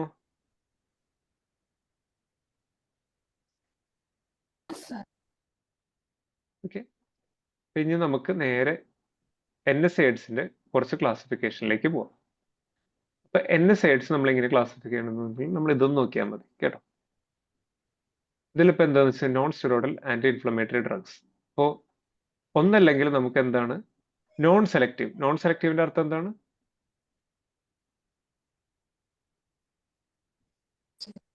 Not good for not good അല്ല. പറഞ്ഞൊരു കാര്യം എനിക്ക് മനസ്സിലായി, not good for gastric mucosa, ഇങ്ങനെയല്ലേ? അപ്പൊ നമ്മൾ NSAIDSന്റെ ക്ലാസ് കറക്റ്റ് ആണ്. NSAIDS നമ്മൾ ക്ലാസിഫൈ ചെയ്യണമെങ്കിൽ ഇങ്ങനെ ക്ലാസിഫൈ ചെയ്യാം. ഒന്ന് നോൺ സെലക്റ്റീവ്. നോൺ സെലക്റ്റീവിന്റെ അർത്ഥം എന്താണ്? നോൺ സെലക്റ്റീവ് എന്ന് പറഞ്ഞു കഴിഞ്ഞാൽ COX 1 ഇൻഹിബിറ്റ് ചെയ്യും, COX 2 ഇൻഹിബിറ്റ് ചെയ്യും, അല്ലെ? രണ്ടിനെ ഇൻഹിബിറ്റ് ചെയ്യും അല്ല. ഇപ്പൊ ഇതിന്റെ പേരെന്താണ്? രണ്ടിനെ ഇൻഹിബിറ്റ് ചെയ്യുന്നതിന്റെ പേര് ഒന്ന് ആസ്പിരിൻ എഴുതാം, ഇബുപ്രോഫൻ, നാപ്രോക്സൻ, മെഫ്താൽ, അതായത് മെഫെനമിക് ആസിഡ്, പൈറോക്സിക്കാം, കീറ്റോറോലാക്, ഇൻഡോമെത്താസിൻ, അങ്ങനെ കുറേ വരുന്നുണ്ട് അല്ലേ? ഇതെന്താണ്? COX 1 COX 2 ഇൻഹിബിറ്റ് ചെയ്യും അല്ലേ? പിന്നെ ഒരടുത്ത ക്ലാസ് വരുന്നതാണ്, അടുത്ത ക്ലാസ്സിന്റെ പേരെന്താണ്? പ്രിഫറൻഷ്യലി സെലക്റ്റീവ്.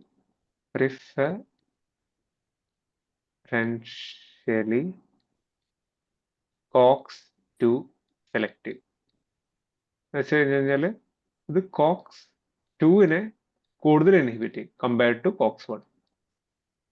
അപ്പൊ ഇങ്ങനെ വരുന്ന എക്സാമിന്റെ പേരാണ്, ഇതിന്റെ പ്രിഫറൻഷ്യലി സെലക്റ്റീവ് COX 2 ഇൻഹിബിറ്റേഴ്സിന്റെ പേരെന്താണ്? അസൈക്ലോഫെനാക്, ഡൈക്ലോഫെനാക്, നിമിസൂലൈഡ് എക്സെട്ര. ഇനി അടുത്തൊരു ക്ലാസ് വരുന്നുണ്ട്. അടുത്ത ക്ലാസ് എന്ന് പറഞ്ഞു കഴിഞ്ഞാൽ they are selective COX inhibitors എന്ന് പറയും. എന്താണ് അടുത്ത ക്ലാസ്? സെലക്റ്റീവ്.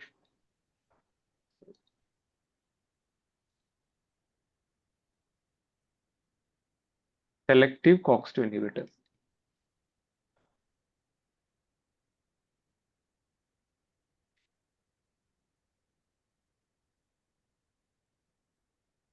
സെലക്റ്റീവ് COX 2 ഇൻഹിബിറ്റേഴ്സിൽ വരുന്നതാണ് എറ്റോറികോക്സിബ്,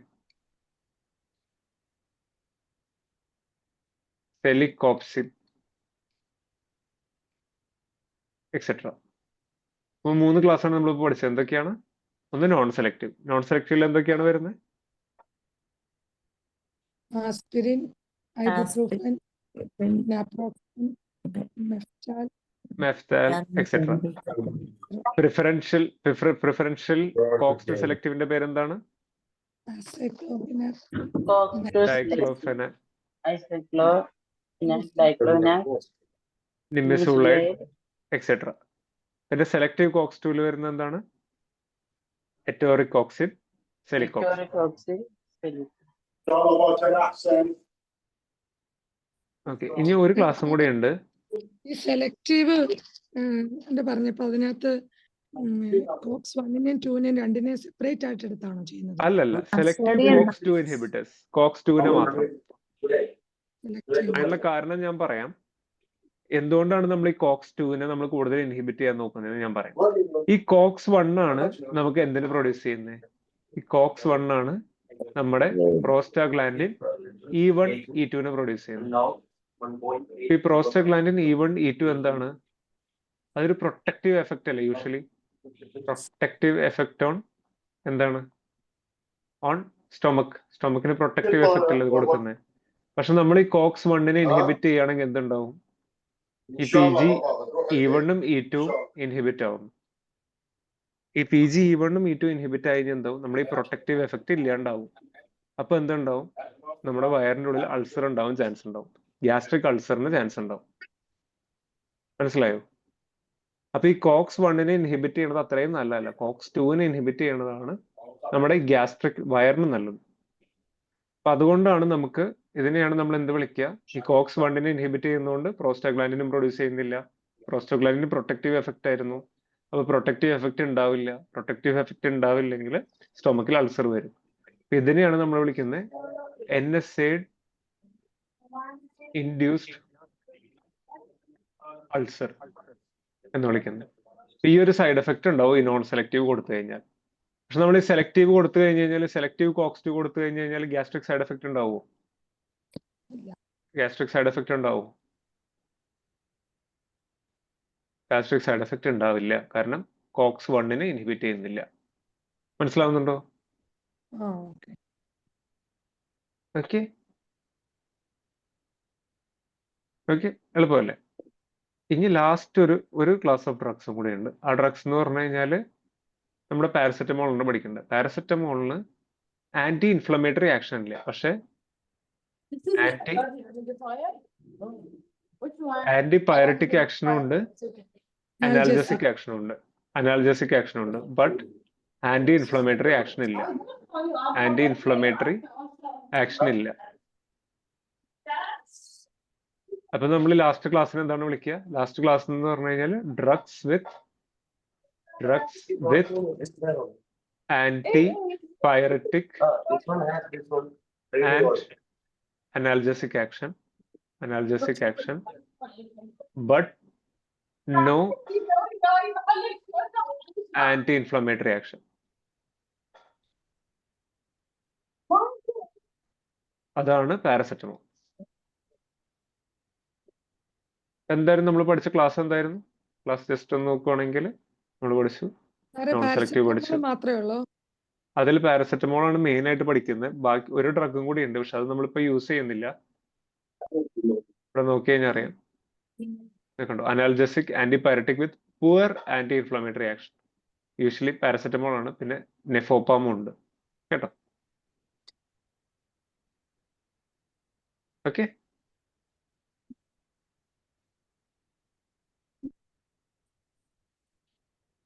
അപ്പൊ നമ്മൾ എന്തൊക്കെയാണ് പഠിച്ചത് ഒന്നുകൂടി ഒന്ന് പറയാമോ? ഫസ്റ്റ് പഠിച്ചത് നോൺ സെലക്റ്റീവ് പഠിച്ചു, പ്രിഫറൻഷ്യലി കോക്സ് 2 സെലക്റ്റീവ് പഠിച്ചു, സെലക്റ്റീവ് കോക്സ് 2 പഠിച്ചു, പിന്നെ antipyretic analgesic with poor anti inflammatory action, അതാണ് പാരസെറ്റമോൾ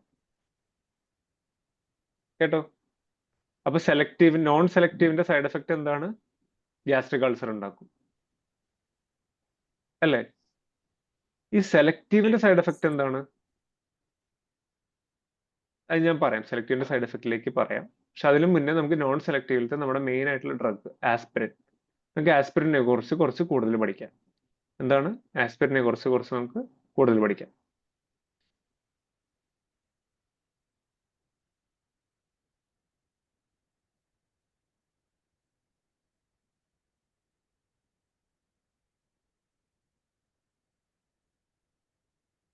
ഓക്കെ, ഞാൻ ആസ്പിരിനെ കുറിച്ച് കുറച്ച് കൂടുതൽ പറയാം. ആസ്പിരിന്റെ വേറൊരു പേര് പറയാമോ? Acetyl salicylic acid. ആസ്പിരിൻ കൂടുതൽ കൊടുത്തു കഴിഞ്ഞാൽ അതിനെ സാലിസിലേറ്റ് പോയിസണിങ് കൂടി എന്ന് വിളിക്കാറുണ്ട് അല്ലേ? സാലിസിലിസം അല്ലെങ്കിൽ സാലിസിലേറ്റ് പോയിസണിങ് എന്നൊക്കെ വിളിക്കാറുണ്ട്. അപ്പൊ ഈ ആസ്പിരിന് വളരെ ഇമ്പോർട്ടൻസ് ആണ്. ഇതെന്താണ്? നോൺ സെലക്റ്റീവ് ആണ് അല്ലേ? നോൺ സെലക്റ്റീവ് ആണ്. കോക്സ് 1നെയും ക്ലോസ് 2നെയും എഫക്ട് ചെയ്യും. പക്ഷെ ഇതിന് കുറെ ആക്ഷൻസ് ഉണ്ട്. അതിൽ ഫസ്റ്റ് ഇതൊക്കെ എല്ലാം ഡോസ് ഡിപ്പെൻഡന്റ് ആക്ഷൻ ആണ്. ഇതിന്റെ ഒരു പ്രത്യേക ആസ്പിരിന് മാത്രം കണ്ടുവരുന്ന ഒരു ആക്ഷനാണ് ആന്റി ത്രോംബോട്ടിക് ആക്ഷൻ. എന്താണ് ആന്റി ത്രോംബോട്ടിക് ആക്ഷൻ എന്ന് പറഞ്ഞാൽ ത്രോംബസ് ഫോം ചെയ്യില്ല, പ്ലേറ്റ്ലെറ്റ് ക്ലോട്ട് ചെയ്യില്ല അല്ലെ? Antithrombotic action. രണ്ടാമത്തെ ഒരു ആക്ഷൻ ഉണ്ട്, അതിനെ നമ്മൾ വിളിക്കുന്നതാണ് അനാൽജസിക് ആന്റിപൈററ്റിക് ആക്ഷൻ. മൂന്നാമത്തെ ഒരു യൂസും കൂടി ഉണ്ട്, ആന്റി ഇൻഫ്ലമേറ്ററി.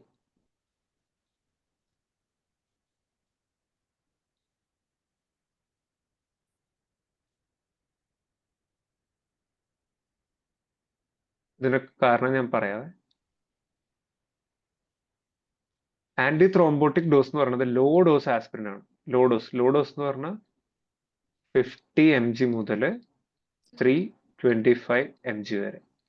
ഇതിലാണ് ആന്റി ത്രോംബോട്ടിക് എഫക്റ്റ് കാണാൻ പറ്റും. അനാൽജസിക് ആന്റിപയററ്റിക് എഫക്റ്റ് കാണണമെങ്കിൽ 2 to 3 gram വരെ കൊടുക്കും. എന്താണ് 2 to 3 gram വരെ കൊടുക്കും. ഓക്കെ. ആന്റി ഇൻഫ്ലമേറ്ററി ഡോസിൽ കാണണമെങ്കിൽ അതിന് നമ്മൾ 4 to 6 gram വരെ കൊടുക്കണം. മനസ്സിലായോ? ഇതെല്ലാം ഡോസ് ഡിപ്പെൻഡ് ആണ്. ആന്റി ത്രോംബോട്ടിക് വളരെ ലോ ഡോസിലാണ്, 50 mg ലാണ്, 50 to 325 അനാൽജസിക് ആന്റിബയോട്ടിക് എന്ന് പറയുന്നത് 2 to 3 ഗ്രാമിലാണ്.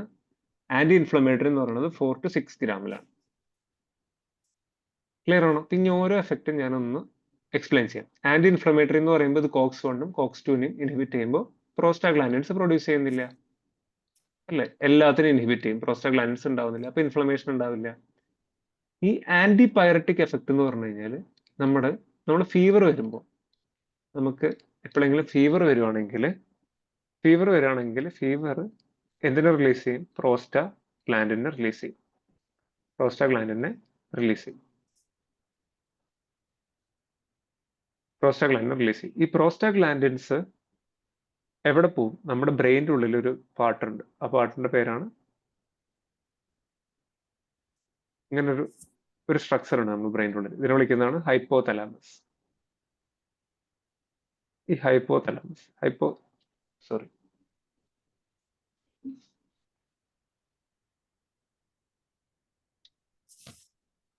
ബ്രെയിനിന്റെ ഉള്ളിൽ നമുക്കൊരു ഹൈപ്പോതലാമസ് ഉണ്ട്.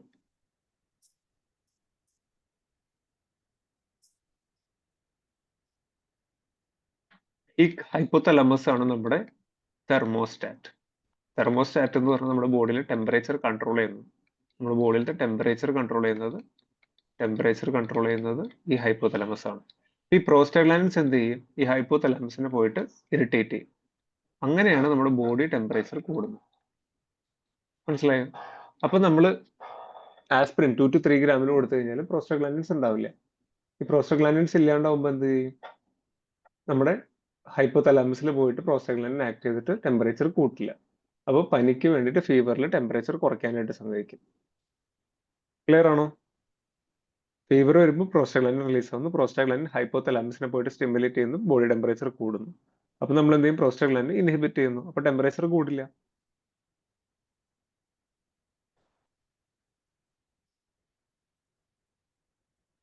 ക്ലിയർ ആണോ? പിന്നെ ഈ ലോ ഡോസ് ആസ്പിരിൻ, അതായത് ഈ ആന്റി ത്രോംബോട്ടിക് എഫക്റ്റ് ആണെങ്കിൽ നമുക്ക് ലോ ഡോസിൽ കൊടുക്കണം. അപ്പൊ അതിന്റെ ഒരു പ്രത്യേകത എന്താണ് ഈ ലോ ഡോസിൽ കൊടുക്കേണ്ടത്? അപ്പോൾ അതും നമുക്ക് നോക്കാനായിട്ട് നമ്മൾ നേരത്തെ പഠിച്ച കുറച്ച് കാര്യത്തിലേക്ക് നമുക്കൊന്ന് പോകണം. ഓക്കെ, നമ്മൾ ഈ PGI1 PG ത്രോംബോക്സിൻ A2 പഠിച്ചത് ഓർമ്മയുണ്ടോ? രണ്ടും നമ്മൾ പഠിച്ചായിരുന്നില്ലേ?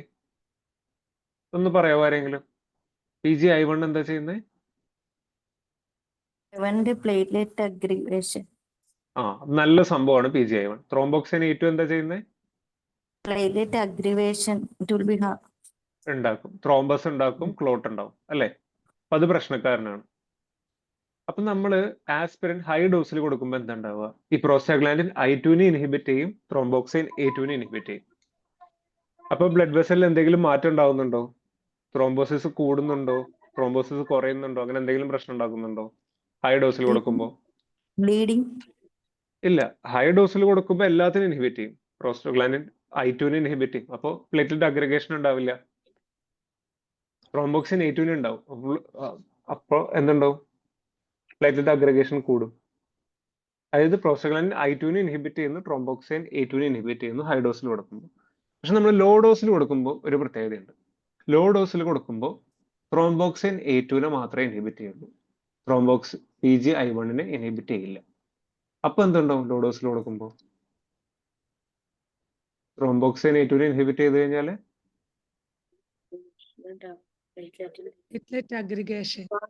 പ്ലേറ്റ്ലെറ്റ് അഗ്രിഗേഷൻ ഉണ്ടാവില്ല, അല്ല? ത്രോംബോക്സിൻ A2 ആണ് പ്ലേറ്റ്ലെറ്റ് അഗ്രിഗേഷൻ ഉണ്ടാക്കുന്നത്. അപ്പൊ നമ്മൾ ലോ ഡോസ് ആസ്പിരിൻ കൊടുത്തു കഴിഞ്ഞാൽ ത്രോംബോക്സിൻ A2 ഇൻഹിബിറ്റ് ചെയ്യുന്നു. ത്രോംബോക്സിൻ A2 ഇൻഹിബിറ്റ് ചെയ്ത് കഴിഞ്ഞാൽ പ്ലേറ്റ്ലെറ്റ് അഗ്രിഗേഷൻ ഉണ്ടാവില്ല. പ്ലേറ്റ്ലെറ്റ് അഗ്രിഗേഷൻ ഉണ്ടാവില്ലെങ്കിൽ ക്ലോട്ട് ഉണ്ടാവില്ല, അല്ലേ? പറയാമോ? ഓക്കെ. വാസോ കൺസ്ട്രക്ഷൻ നടക്കുക. ഒന്നുകൂടെ ക്ലിയർ ആക്കി തരാം, ഒന്നുകൂടി പറയാം.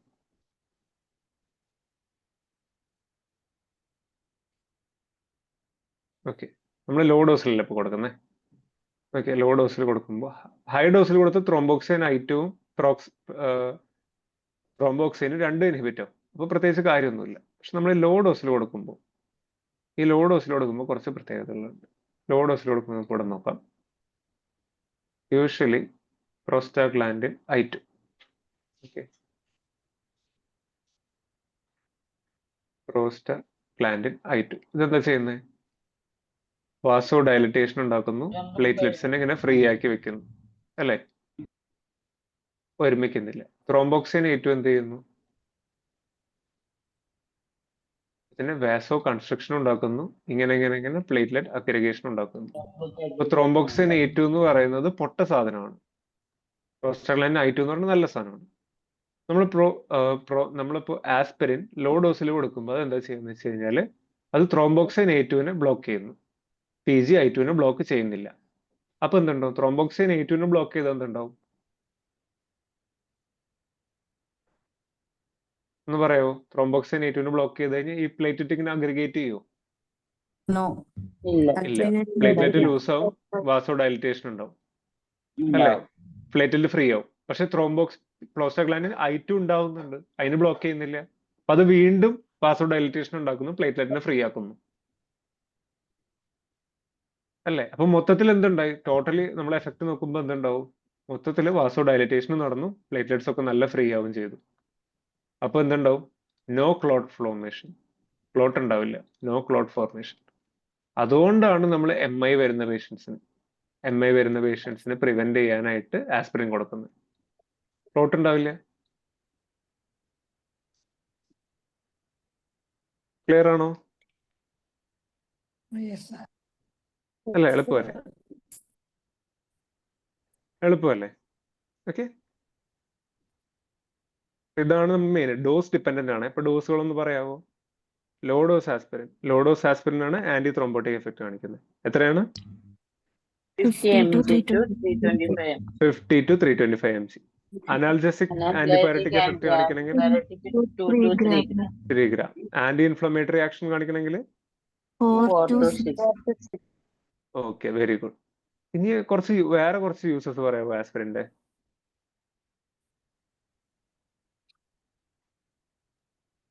ആസ്പിരിൻ വേറെ എന്തൊക്കെയാണ്? റൊമാറ്റിക് ഫീവറിൽ യൂസ് ചെയ്യാം. റൊമാറ്റിക് ഫീവർ, റുമറ്റോയ്ഡ് ആർത്രൈറ്റിസ്,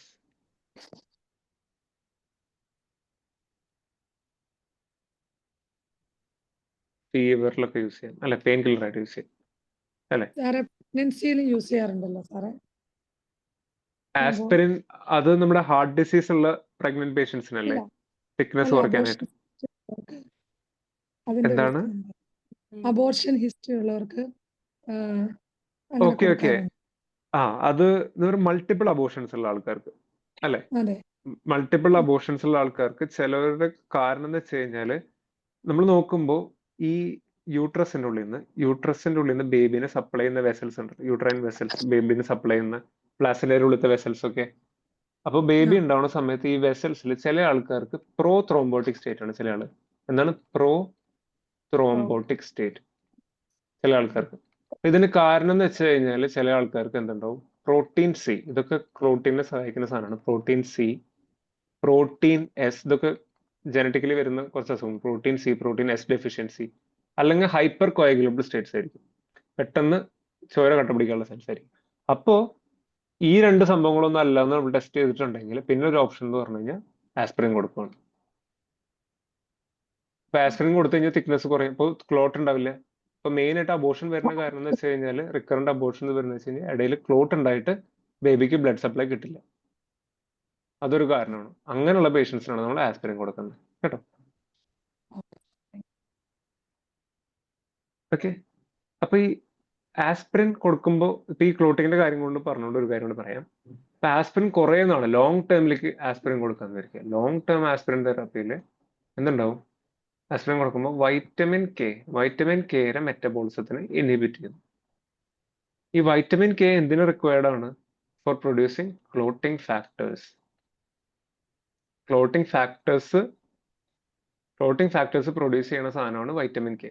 കുറേ നാൾ നമ്മൾ ആസ്പിരിൻ കൊടുത്തു കഴിഞ്ഞാൽ വൈറ്റമിൻ കെ ഉണ്ടാവില്ല. വൈറ്റമിൻ കെ മെറ്റബോളിസം കുറയുമ്പോൾ ക്ലോട്ടിംഗ് ഫാക്ടേഴ്സിന്റെ അളവും കുറയും. അപ്പൊ പേഷ്യന്റിന് ബ്ലീഡിങ് ഉണ്ടാവും അല്ലേ? അപ്പൊ ഇതൊരു ലോങ് ടേം സൈഡ് എഫക്റ്റ് ആണ്, ബ്ലീഡിങ് ഉണ്ടാവും. പിന്നെ നമ്മളൊരു കാര്യം കൂടി ആലോചിച്ചിട്ടുണ്ട്. നമ്മളൊരു സർജറിക്ക് ഒരാഴ്ച മുന്നേ, 1 വീക്ക് മുന്നേ നമ്മൾ ആസ്പിരിൻ നിർത്തും അല്ലേ? ആസ്പിരിൻ നിർത്തും. കാരണം എന്താണ്? ആസ്പിരിൻ നിർത്തിയില്ലെങ്കിൽ സർജറിയുടെ സമയത്ത് ഒരുപാട് ബ്ലീഡിങ് ഉണ്ടാവും അല്ലേ? സർജറിയുടെ 1 വീക്ക് മുന്നേ സ്റ്റോപ്പ് ചെയ്യണം കേട്ടോ. ആസ്പിരിൻ സ്റ്റോപ്പ് ചെയ്തിരിക്കണം, അല്ലെങ്കിൽ സർജറിയുടെ ഇടയിൽ ബ്ലീഡിങ് ഉണ്ടാവും. ഇനി ആസ്പിരിന്റെ ഒരു ഇമ്പോർട്ടൻറ്റ് സൈഡ് എഫക്റ്റ്, ഇപ്പൊ നമ്മൾ ഈ പുറത്തൊക്കെ നമ്മൾ റേസ് സിൻഡ്രോം എന്ന് പറഞ്ഞൊരു സംഭവം ഉണ്ടാക്കും. ആസ്പിരിൻ റേസ് സിൻഡ്രോം എന്ന് പറഞ്ഞു കഴിഞ്ഞാൽ കുട്ടികളിൽ പീഡിയാട്രിക് പേഷ്യന്റിൽ വൈറൽ ഇൻഫെക്ഷൻ ഉള്ള പീഡിയാട്രിക് പേഷ്യന്റിൽ നമ്മൾ ആസ്പിരിൻ കൊടുക്കുകയാണെങ്കിൽ ആസ്പിരിൻ എന്തുണ്ടാക്കും? നമ്മുടെ ലിവറിൽ ടോക്സിസിറ്റി ഉണ്ടാക്കും. ലിവർ ടോക്സിസിറ്റി ഉണ്ടാക്കും. ലിവർ ടോക്സിസിറ്റി ഉണ്ടായി നമ്മൾ ലിവർ പേഷ്യൻസിനെ നമ്മൾ കണ്ടിട്ടില്ല. ലിവർ ടോക്സിക് ആയിട്ടുണ്ടെങ്കിൽ നേരെ ബ്രെയിനിനെ എഫക്ട് ചെയ്യും. എൻകെഫലോപ്പതി ഉണ്ടാവും. ബ്രെയിൻ ഉണ്ടാക്കിയിട്ട് എൻകെഫലോപ്പതി ഉണ്ടാവും ഇല്ലേ? ഇപ്പൊ liver toxicity and encephalopathy with aspirin if it's given in viral infection to a child, ഇതിനെയാണ് നമ്മൾ റേസ് സിൻഡ്രോം എന്ന് വിളിക്കുന്നത്. റേസ് സിൻഡ്രോം എന്ന് പറഞ്ഞാൽ എന്താണ്? വൈറൽ ഇൻഫെക്ഷൻ ഉള്ള കുട്ടികളിൽ ആസ്പിരിൻ കൊടുക്കുമ്പോൾ ലിവർ ടോക്സിസിറ്റി ഉണ്ടാകും. അപ്പൊ വൈറൽ ഇൻഫെക്ഷൻ ഉള്ള കുട്ടികൾക്ക് ആസ്പിരിൻ ഈസ് കോൺട്രാ ഇൻഡിക്കേറ്റഡ്, കൊടുക്കാൻ പാടില്ല അല്ലേ? കോൺട്രാ ഇൻഡിക്കേറ്റഡ് ആണ്, കൊടുക്കാൻ പാടില്ല കേട്ടോ. ഇനി വളരെ ഇമ്പോർട്ടന്റ് ആയിട്ടുള്ള ഒരു ടോപ്പിക്കാണ് പാരസെറ്റമോൾ. കുട്ടികളിലും ആൽക്കഹോളിക്കിലും ഒക്കെ ഭയങ്കര ഇമ്പോർട്ടന്റ് ആയിട്ട് പാരസെറ്റമോൾ ടോക്സിസിറ്റി വരാം. ടോക്സിസിറ്റി എന്ന് പറഞ്ഞതിന്റെ ടോക്സിക് അളവ്, പാരസെറ്റമോളിന്റെ ടോക്സിക് ലെവല് എനിക്ക് തോന്നുന്നു 6 to 8 ഗ്രാമിന് മേലെയാണ്. 6 to 8 ഗ്രാമിന് മേലെയാണ് ഇതിന്റെ ടോക്സിക് ലെവൽ. 8 ഗ്രാമിന് മേലെയാണ് ടോക്സിക്കിന്റെ ലെവൽ. അപ്പൊ PCM കൂടുതൽ കഴിച്ചു കഴിഞ്ഞാൽ എന്തിനെയാണ് എഫക്ട് ചെയ്യുന്നത്? PCM paracetamol liver. Very good. ലിവറിനെയും കിഡ്നിനെയാണ് എഫക്ട് ചെയ്യുന്നത്.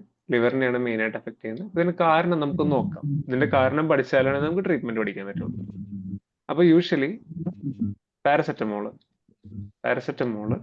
നമ്മുടെ ലിവറിൽ എന്തുണ്ടാവും? ലിവറിനുള്ളിൽ നമുക്ക് ഗ്ലൂട്ടാത്തയോൺ എന്ന് പറഞ്ഞ സംഭവമുണ്ട്. ഗ്ലൂട്ടാത്തയോൺ ഉണ്ട്. ഈ ഗ്ലൂട്ടാത്തയോൺ ആണ് പാരസെറ്റമോള് ലിവറിൽ ചെന്ന് കഴിഞ്ഞാൽ പാരസെറ്റമോൾ എപ്പോഴും ഒരു സാധനം ഉണ്ടാക്കും. ഒരു ഡേഞ്ചറസ് ആയിട്ടുള്ള ഒരു സാധനം ഉണ്ടാക്കും. അതിന്റെ പേരാണ് NAPQI, N-അസറ്റൈൽ പാരാക്വിനോഇമിൻ. NAPQI, ജസ്റ്റ് ഈ പേരൊന്ന് പഠിച്ചാൽ മതി. NAPQI എന്ന് പറഞ്ഞ സംഭവം ഉണ്ടാക്കുന്നു. ഈ സംഭവം വളരെ ടോക്സിക് ആണ്. പക്ഷെ നമ്മുടെ ബോഡിയിൽ ഗ്ലൂട്ടാത്തയോൺ ഉള്ളതുകൊണ്ട് ഈ ഗ്ലൂട്ടാത്തയോൺ ഈ ഒരു സംഭവത്തിന് റിമൂവ് ചെയ്യുന്നു. മനസ്സിലാവുന്നുണ്ടോ?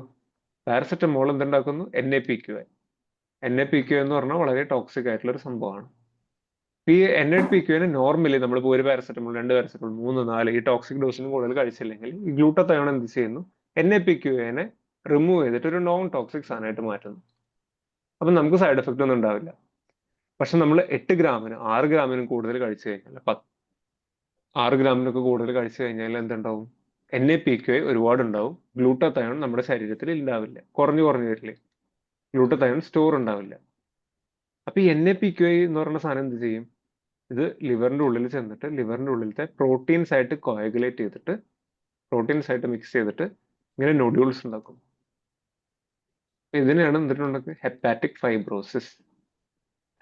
ഫൈബ്രോസിസ് ഉണ്ടാക്കും. മനസ്സിലായോ? ലിവർ ഫെയിലിയറിലേക്ക് പോവാം. അപ്പൊ യൂഷ്വലി എന്താണ്? പാരസെറ്റമോൾ NAPQI എന്ന് പറഞ്ഞൊരു ഡേഞ്ചറസ് സാധനം ഉണ്ടാക്കുന്നുണ്ട് നമ്മുടെ ശരീരത്തിൽ, ആര് കഴിക്കുകയാണെങ്കിലും. പക്ഷെ നമ്മുടെ എല്ലാവരുടെ ശരീരത്തിലും ആവശ്യത്തിൽ ഗ്ലൂട്ടാത്തയോൺ സംഭവങ്ങളുണ്ട്. അപ്പൊ അതിനെ റിമൂവ് ചെയ്യാൻ പറ്റും. പക്ഷെ നമ്മൾ 6 to 8 ഗ്രാമിന് മേലെ 8 ഗ്രാമിന് മേലെ ഒരു ദിവസത്തിൽ കഴിക്കുകയാണെങ്കിൽ ഗ്ലൂട്ടത്തയോണിന് ഹാൻഡിൽ ചെയ്യാൻ പറ്റില്ല അത്രയും. ഗ്ലൂട്ടത്തയോൺ നമ്മുടെ ബോഡിയിൽ കുറഞ്ഞു വരും. അപ്പൊ അതുകൊണ്ടാണ് അപ്പോൾ NAPQA എന്തുണ്ടാക്കുന്നു, നമ്മുടെ ലിവറിന്റെ ഉള്ളിൽ പോയിട്ട് നോഡ്യൂൾസ് ഉണ്ടാക്കിയിട്ട് അത് ഹെപ്പാറ്റിക് ഫൈബ്രോസിസ് ഉണ്ടാക്കുന്നു. അല്ലേ? ക്ലിയർ ആണോ? Yes, sir. ഓക്കെ. അപ്പോൾ ഇതിനെ ട്രീറ്റ് ചെയ്യാനായിട്ട് നമുക്ക് ഗ്ലൂട്ടത്തയോൺ എന്താ ചെയ്യുന്നത്? ഗ്ലൂട്ടത്തയോൺ യൂഷ്വലി സൾഫ് ഹൈഡ്രൽ ഗ്രൂപ്പ് കൊടുക്കുകയാണ് ചെയ്യുന്നത്. NAPQന്റെ മേലെ സൾഫ് ഹൈഡ്രൽ ഗ്രൂപ്പ് കയറ്റിയിട്ട് അതിനെ നോൺ ടോക്സിക് ആക്കുന്നു. അപ്പോൾ ഈ ഗ്ലൂട്ടത്തയോൺ സ്റ്റോർ കൂട്ടാനായിട്ട് നമ്മൾ പാരസെറ്റമോൾ ടോക്സിക് ആയിട്ട് വന്ന പേഷ്യന്റ് നമ്മൾ എന്താ കൊടുക്കണ്ടേ? ഗ്ലൂട്ടത്തയോണിന്റെ സ്റ്റോർ കൂട്ടിയാൽ മതി. ഈ ഗ്ലൂട്ടത്തയോണിന്റെ സ്റ്റോർ കൂട്ടാനുള്ള മരുന്നാണ് N-അസറ്റൈൽ സിസ്റ്റീൻ. എന്താണ് N-അസറ്റൈൽ സിസ്റ്റീൻ? N-അസറ്റൈൽ സിസ്റ്റീൻ ആണ് നമ്മുടെ ഗ്ലൂട്ടത്തയോൺ സ്റ്റോർ കൂട്ടാനായിട്ട് നമ്മൾ കൊടുക്കുന്നത്. This is the antidote. ഇതാണ് antidote and drug of choice for paracetamol poisoning. എന്താണ് N-അസറ്റൈൽ സിസ്റ്റീൻ? N-അസറ്റൈൽ സിസ്റ്റീൻ കൊടുത്തു കഴിഞ്ഞാൽ എന്തുണ്ടാവും? ഗ്ലൂട്ടത്തയോൺ സ്റ്റോർസ് കൂടുന്നു. ഗ്ലൂട്ടത്തയോൺ സ്റ്റോർസ് കൂടി കഴിഞ്ഞാൽ NAPQA ശരീരത്തിൽ നിന്ന് റിമൂവ് ചെയ്യണം. ക്ലിയർ ആണോ? Yes, sir. ഓക്കെ. നമ്മൾ പാരസെറ്റമോൾ പോയ്സണിങ് പഠിച്ചില്ലേ? എളുപ്പമല്ലേ? ഇനി നമുക്ക് ഗൗട്ട് എന്ന് പറഞ്ഞൊരു ടോപ്പിക് കൂടി നോക്കാം.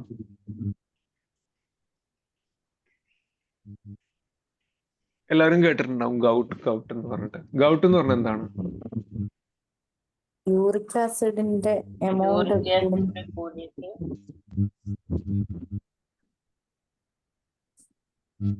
ഓക്കെ. ഞാൻ പറയണത് ക്ലിയർ ആണോ? കാണുന്നുണ്ടോ? ഓക്കെ. അപ്പൊ യൂറിക് ആസിഡിന്റെ എന്താണ്?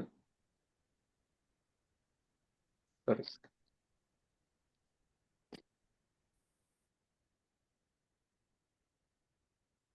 ഓക്കെ.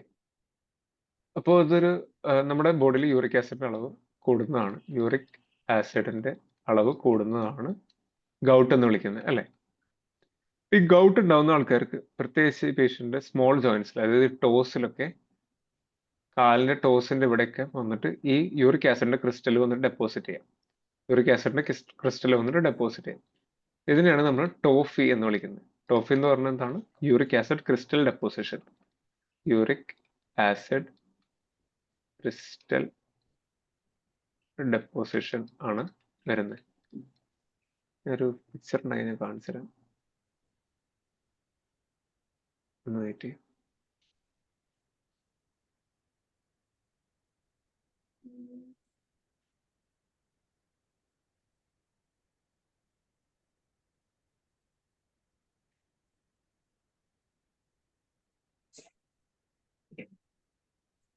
ഈ ഒരു പിക്ചർ കാണുന്നുണ്ടോ? Yes. ഇതിൽ നമ്മളൊന്ന് സൂം ചെയ്ത് നോക്കി കഴിഞ്ഞാൽ നമുക്ക് കാണാം. കണ്ടോ? യൂറിക് ആസിഡിന്റെ ക്രിസ്റ്റൽ. യൂറിക് ആസിഡിന്റെ ക്രിസ്റ്റലിലൂടെ ഡെപ്പോസിറ്റ് ചെയ്ത് വളരെ പെയിൻഫുൾ ആയിട്ടുള്ള കണ്ടീഷനാണ് കേട്ടോ ഗൗട്ട് എന്ന് പറയുന്നത്.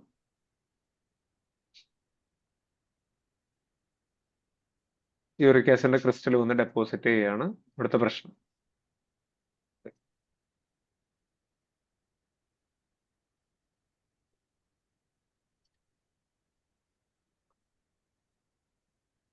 ഓക്കെ. അപ്പൊ ഈ യൂറിക് ആസിഡ് കൂടുന്നതാണ് പ്രശ്നം. അപ്പൊ യൂറിക് ആസിഡ് കൂടാനായിട്ട് ഇതിന് ഗൗട്ടിന്റെ കോസ് എന്ന് പറയുകയാണെങ്കിൽ, ഗൗട്ട് ഉണ്ടാവാൻ കാരണം പ്രൈമറി കോസ് ഉണ്ട്. പ്രൈമറി കോസ് എന്ന് പറഞ്ഞാൽ നമുക്ക് അറിയില്ല എന്തുകൊണ്ടാണെന്ന്, തന്നെ കൂടുന്നു. സെക്കൻഡറി കോസ് എന്ന് പറഞ്ഞ സംഭവമുണ്ട്. സെക്കൻഡറി എന്ന് പറഞ്ഞാൽ ചിലപ്പോൾ ലുക്കീമിയ വന്ന പേഷ്യൻസ്, ലുക്കീമിയ വന്നു, അല്ലെങ്കിൽ കീമോതെറാപ്പി ചെയ്യുന്ന പേഷ്യൻസ്, കീമോതെറാപ്പി ചെയ്യുന്ന പേഷ്യൻസിനൊക്കെ പേഷ്യന്റ് DNA ഡാമേജ് ആയിട്ട് ഇതിന്റെ ഉള്ളിൽ നിന്ന് പ്യൂരിൻസ് റിലീസ് ചെയ്യും. ഈ പ്യൂരിൻസിന്റെ ബൈ പ്രോഡക്ട്സ് ആണ് എന്ത്? Uric acid. അങ്ങനെ യൂറിക് ആസിഡ് അളവ് കൂടും. ഒന്ന് ക്യാൻസർ ഉള്ള പേഷ്യന്റിനോ അല്ലെങ്കിൽ ക്യാൻസർ ട്രീറ്റ്മെന്റ് എടുക്കുന്ന പേഷ്യന്റിനോ യൂറിക് ആസിഡ് കൂടാം, അല്ലെങ്കിൽ നോർമലി യൂറിക് ആസിഡ് കൂടാം. ഇതിന് പ്രത്യേകിച്ച് കാരണങ്ങളില്ല. ഓക്കെ. അപ്പൊ ഇതിന് നമുക്ക് ട്രീറ്റ് കൊടുക്കും.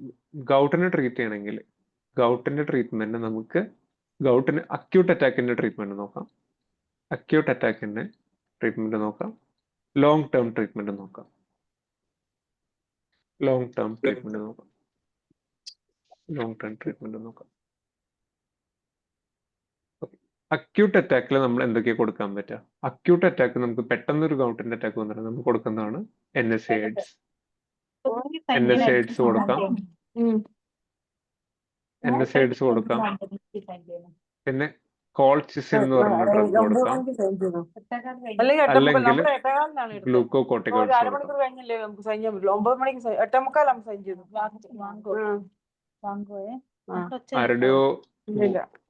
ആരുടെയോ വോയിസ് ഓൺ ആണ്.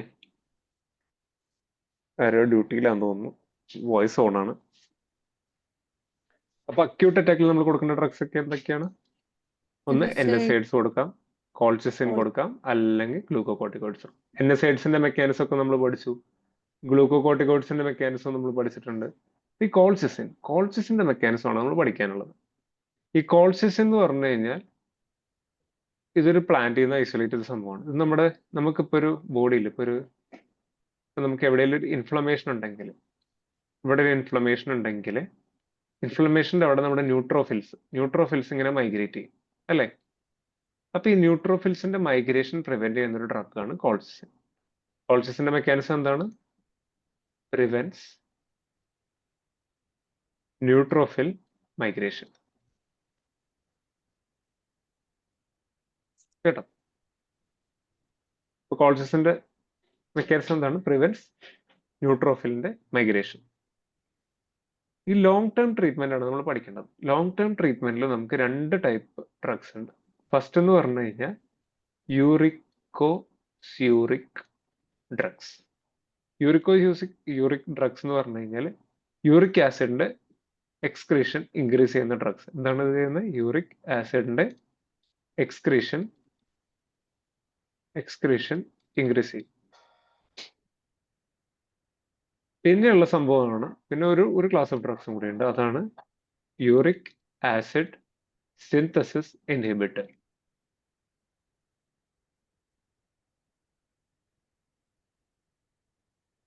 ഇപ്പൊ യൂറിക് ഡ്രഗ്സ് എന്ന് പറഞ്ഞു കഴിഞ്ഞാൽ ഇത് പഠിക്കാനായിട്ടൊരു എളുപ്പവഴിയുണ്ട്. ഇത് നമ്മുടെ കിഡ്നിയാന്ന് വിചാരിക്കുക. കിഡ്നിയിലത്തെ ട്യൂബ്യൂൾസ് ആണ് അല്ലെ? കിഡ്നിയിലത്തെ ട്യൂബ്യൂൾസിൽ ഇവിടെ നമുക്ക് യൂറിക് ആസിഡ് നമ്മുടെ ബ്ലഡിലേക്ക് തിരിച്ചെടുക്കാനായിട്ടൊരു റിസപ്റ്റർ ഉണ്ട്. ഓക്കെ, അപ്പോൾ ഈ യൂറിക് ഡ്രഗിന്റെ മെയിൻ ഡ്രഗാണ് പ്രോബെനിസിഡ്. ഈ പ്രോബെനിസിഡ് കൊടുത്തു കഴിഞ്ഞാൽ യൂറിക് ആസിഡിനെ നമ്മൾ ബ്ലഡിലേക്ക് തിരിച്ചെടുക്കില്ല. അതായത് it prevents the reabsorption of uric acid. Prevents reabsorption of uric acid. അതിന്റെ അർത്ഥം എന്താണ്? യൂറിക് ആസിഡിനെ തിരിച്ചെടുത്തില്ലെങ്കിൽ ഇറ്റ് ഇൻക്രീസസ് ദ എക്സ്ക്രീഷൻ അല്ലേ? എക്സ്ക്രീഷൻ കൂടും. പ്രോബെനിസിഡ് ഏത് ക്ലാസ്സിലാണ് വരുന്നത് ഒന്ന് പറയാമോ?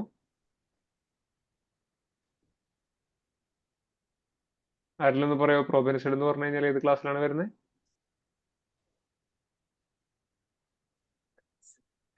ഹലോ, ഒരു യൂറിക് ഡ്രഗ് ആണ്. എന്താണ് യൂറിക് ഡ്രഗ് എന്ന് പറഞ്ഞു കഴിഞ്ഞാൽ ഇറ്റ് ഇൻക്രീസസ് ദ എക്സ്ക്രീഷൻ. കേട്ടോ? അതാണ് പ്രോബെനിസിഡ്. അടുത്ത ഡ്രഗ്സ് പഠിക്കാനുള്ളത് യൂറിക് ആസിഡ് സിന്തസിസ് ഇൻഹിബിറ്റർ ആണ്. ഇപ്പൊ യൂറിക് ആസിഡ് സിന്തസിസ് ഇൻഹിബിറ്റർ എന്ന് പറഞ്ഞു കഴിഞ്ഞാൽ വളരെ എളുപ്പമാണ്. യൂറിക് ആസിഡ് എങ്ങനെ ഉണ്ടാവണമെന്ന് നമുക്ക് പഠിക്കാം. ഫസ്റ്റ് തന്നെ സാന്തീൻ എന്ന് പറഞ്ഞൊരു, സാന്തിൽ നിന്ന് ഹൈപ്പോസാന്തിൻ ആവുന്നു.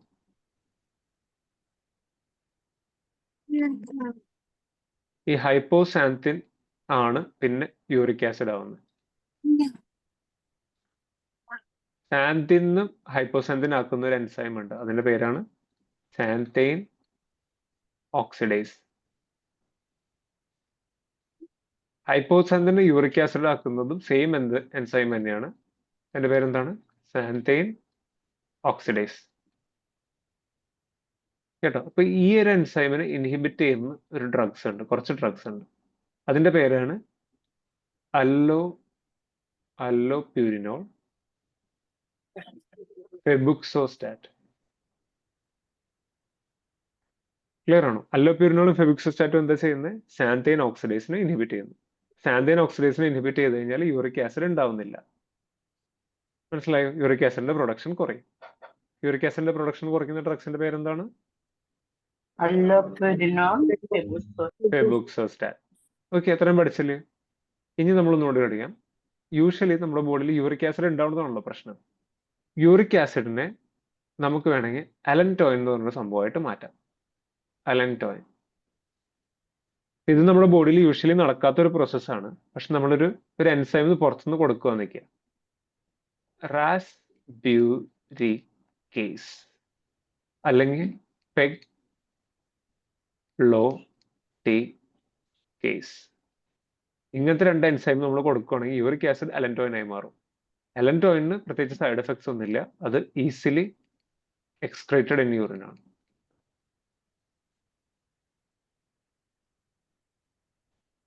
മനസ്സിലായോ? ഇപ്പൊ എന്തൊക്കെയാണ് നമ്മൾ ഇപ്പോ പഠിച്ച സാന്തൈൻ ഓക്സിഡേസ് ഇൻഹിബിറ്റേഴ്സിന്റെ പേര്? അല്ലോപ്യൂരിനോൾ, ഫെബുക്സോസ്റ്റാറ്റ്. പിന്നെ യൂറിക് ആസിഡിനെ അലൻടോയിനായിട്ട് മാറ്റുന്ന എൻസൈമിന്റെ പേര്, ഡ്രഗ്സിന്റെ പേര്? Allantoin, യൂറിക് ആസിഡിനെ അലൻടോയിനായിട്ട് മാറ്റുന്ന ഡ്രഗ്സിന്റെ പേര് റാസ്ബ്യൂരിക്കേസ്, പെഗ്ലോട്ടിക്കേസ്. ഓക്കെ. പിന്നെ നമുക്ക് യൂറിക് ഡ്രഗ് എന്താണെന്ന്? യൂറിക് ഡ്രഗ് എന്ന് പറഞ്ഞു കഴിഞ്ഞാല് യൂറിക് ആസിഡിന്റെ എക്സ്ക്രീഷൻ കൂടുന്ന യൂറിക് ആസിഡിന്റെ എക്സ്ക്രീഷൻ കൂടുന്ന ഡ്രഗിന്റെ പേര് പ്രോബെനിസിഡ്. ഓക്കെ. അക്യൂട്ട് അറ്റാക്കിന് യൂസ് ചെയ്യുന്ന ഡ്രഗ്സിന്റെ പേര്? കോൾച്ചിസിൻ യൂസ് ചെയ്യാം, ഗ്ലൂക്കോകോർട്ടിക്കോയിഡ്സ് യൂസ് ചെയ്യാം. പക്ഷെ ഞാൻ ഒരു കാര്യം ചോദിക്കട്ടെ, അക്യൂട്ട് അറ്റാക്ക് വന്ന പേഷ്യന്റിന് ഇത് കൊടുക്കാൻ പറ്റും? നിങ്ങൾക്ക് പ്രോബെനിസിഡോ അല്ലോപ്യൂരിനോളോ ഫെബുക്സോസ്റ്റാറ്റോ എന്തെങ്കിലും കൊടുക്കാൻ പറ്റുമോ? അക്യൂട്ട് അറ്റാക്ക് എന്ന് പറഞ്ഞാൽ പെട്ടെന്ന് എമർജൻസിയിലേക്ക് വരും. കാലിന്റെ, ഞാൻ നേരത്തെ കാണിച്ച ഡയഗ്രാം ഇല്ലേ, കാലിന്റെ ഇവിടെ ഇതായിട്ട് ഇങ്ങനെ നല്ല പെയിൻഫുൾ ആയിട്ട് വരിക. നമുക്ക് അല്ലോപ്യൂരിനോൾ കൊടുക്കാൻ പറ്റുമോ? ഫെബുക്സോസ്റ്റാറ്റ് കൊടുക്കാൻ പറ്റുമോ? ഇല്ല, കൊടുക്കാൻ പറ്റില്ല. കാരണം എന്താണെന്ന് വെച്ച് കഴിഞ്ഞാൽ നമ്മൾ കൊടുത്തു കഴിഞ്ഞാൽ ഇവിടെയുള്ള യൂറിക് ആസിഡ് ഉണ്ടല്ലോ, യൂറിക് ആസിഡ് മൊബിലൈസ് ആയി പോകും. ഇവിടെയുള്ള യൂറിക് ആസിഡ്, ഇപ്പൊ നമ്മളിപ്പോ പെഗ്ലോട്ടിക്കേസ് കൊടുക്കുകയാണെങ്കിൽ യൂറിക് ആസിഡ് എന്തായി മാറും? അലൻടോയിനായി മാറും. അതിന്റെ ഇടയിൽ കുറെ യൂറിക് ആസിഡ് സ്പ്രെഡ് ആയി പോകും. പെട്ടെന്ന് യൂറിക് ആസിഡിന്റെ ലെവൽ കൂടാം. കേട്ടോ. അപ്പൊ അക്യൂട്ട് അറ്റാക്കിൽ ഒരിക്കലും നമ്മൾ ലോങ് ടേം ട്രീറ്റ്മെന്റ് ഡ്രഗ്സ് കൊടുക്കില്ല. അക്യൂട്ട് അറ്റാക്കിൽ NSAIDs, കോൾച്ചിസിൻ ആൻഡ് ഗ്ലൂക്കോകോർട്ടിക്കോയിഡ്സ് മാത്രമേ കൊടുക്കാൻ പറ്റുള്ളൂ. പക്ഷെ പിന്നെ അതിന്റെ പേഷ്യന്റ് സ്റ്റേബിൾ ആയി കഴിഞ്ഞിട്ട് 1-2 ആഴ്ച കഴിഞ്ഞിട്ടാണ് നമ്മൾ ലോങ് ടേം ട്രീറ്റ്മെന്റ് കൊടുക്കുക. യൂറിക് ആസിഡ് എക്സ്ക്രീഷൻ കൂട്ടാനായിട്ട് കൊടുക്കുന്ന ഡ്രഗിന്റെ പേര് പ്രോബെനിസിഡ്. കാരണം അത് റീഅബ്സോർപ്ഷൻ പ്രിവെന്റ് ചെയ്യും. അപ്പൊ അതുകൊണ്ട് എക്സ്ക്രീഷൻ ഉണ്ടാവും. ഓക്കെ. സാന്തൈൻ ഓക്സിഡേസ് ഇൻഹിബിറ്ററിന്റെ പേര് Allopurinol, ഫെബുക്സോസ്റ്റാറ്റ്. യൂറിക് ആസിഡിനെ അലൻടോയിനായിട്ട് മാറ്റുന്ന ഡ്രഗിന്റെ പേര്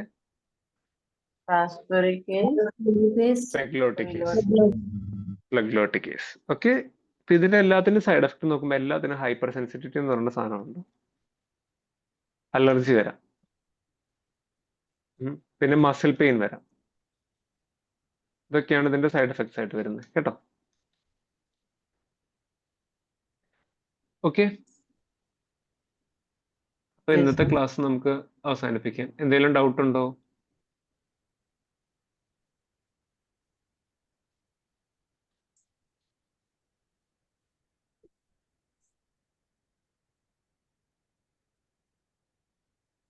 ഓക്കെ. അപ്പൊ ശരി കേട്ടോ, ഇന്നത്തെ ക്ലാസ് കഴിഞ്ഞ്. പാരസെറ്റമോൾ ടോക്സിസിറ്റി ഈ കൂടി എന്നറിയാൻ എന്നാ ബ്ലഡ് ടെസ്റ്റ് മാത്രമാണോ സാർ? നമ്മള് പാരസെറ്റമോളിന്റെ ലെവൽ നോക്കാം, ലിവർ എൻസൈംസ് നോക്കാം.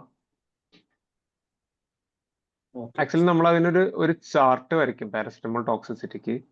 അതിന് സ്പെഷ്യൽ എന്താണ്, ഒരു ഗ്രാഫ് നമ്മൾ വരയ്ക്കും. ആ ഗ്രാഫിൽ വെച്ചിട്ട് നമ്മൾ നോക്കുന്ന പാരസെറ്റമോൾ കോൺസെൻട്രേഷൻ നോക്കിയിട്ട് എങ്ങനെയാ കുറയണേന്ന് നമുക്ക് നോക്കും. യൂഷ്വലി LFTയും ഇതാണ് നോക്കുന്നത്, പാരസെറ്റമോളിൽ ബ്ലഡിന്റെ ലെവലാണ് നോക്കുന്നത്. കേട്ടോ? Okay sir, okay sir. Okay Thank you. Okay, thank you. Thank you. Thank you sir.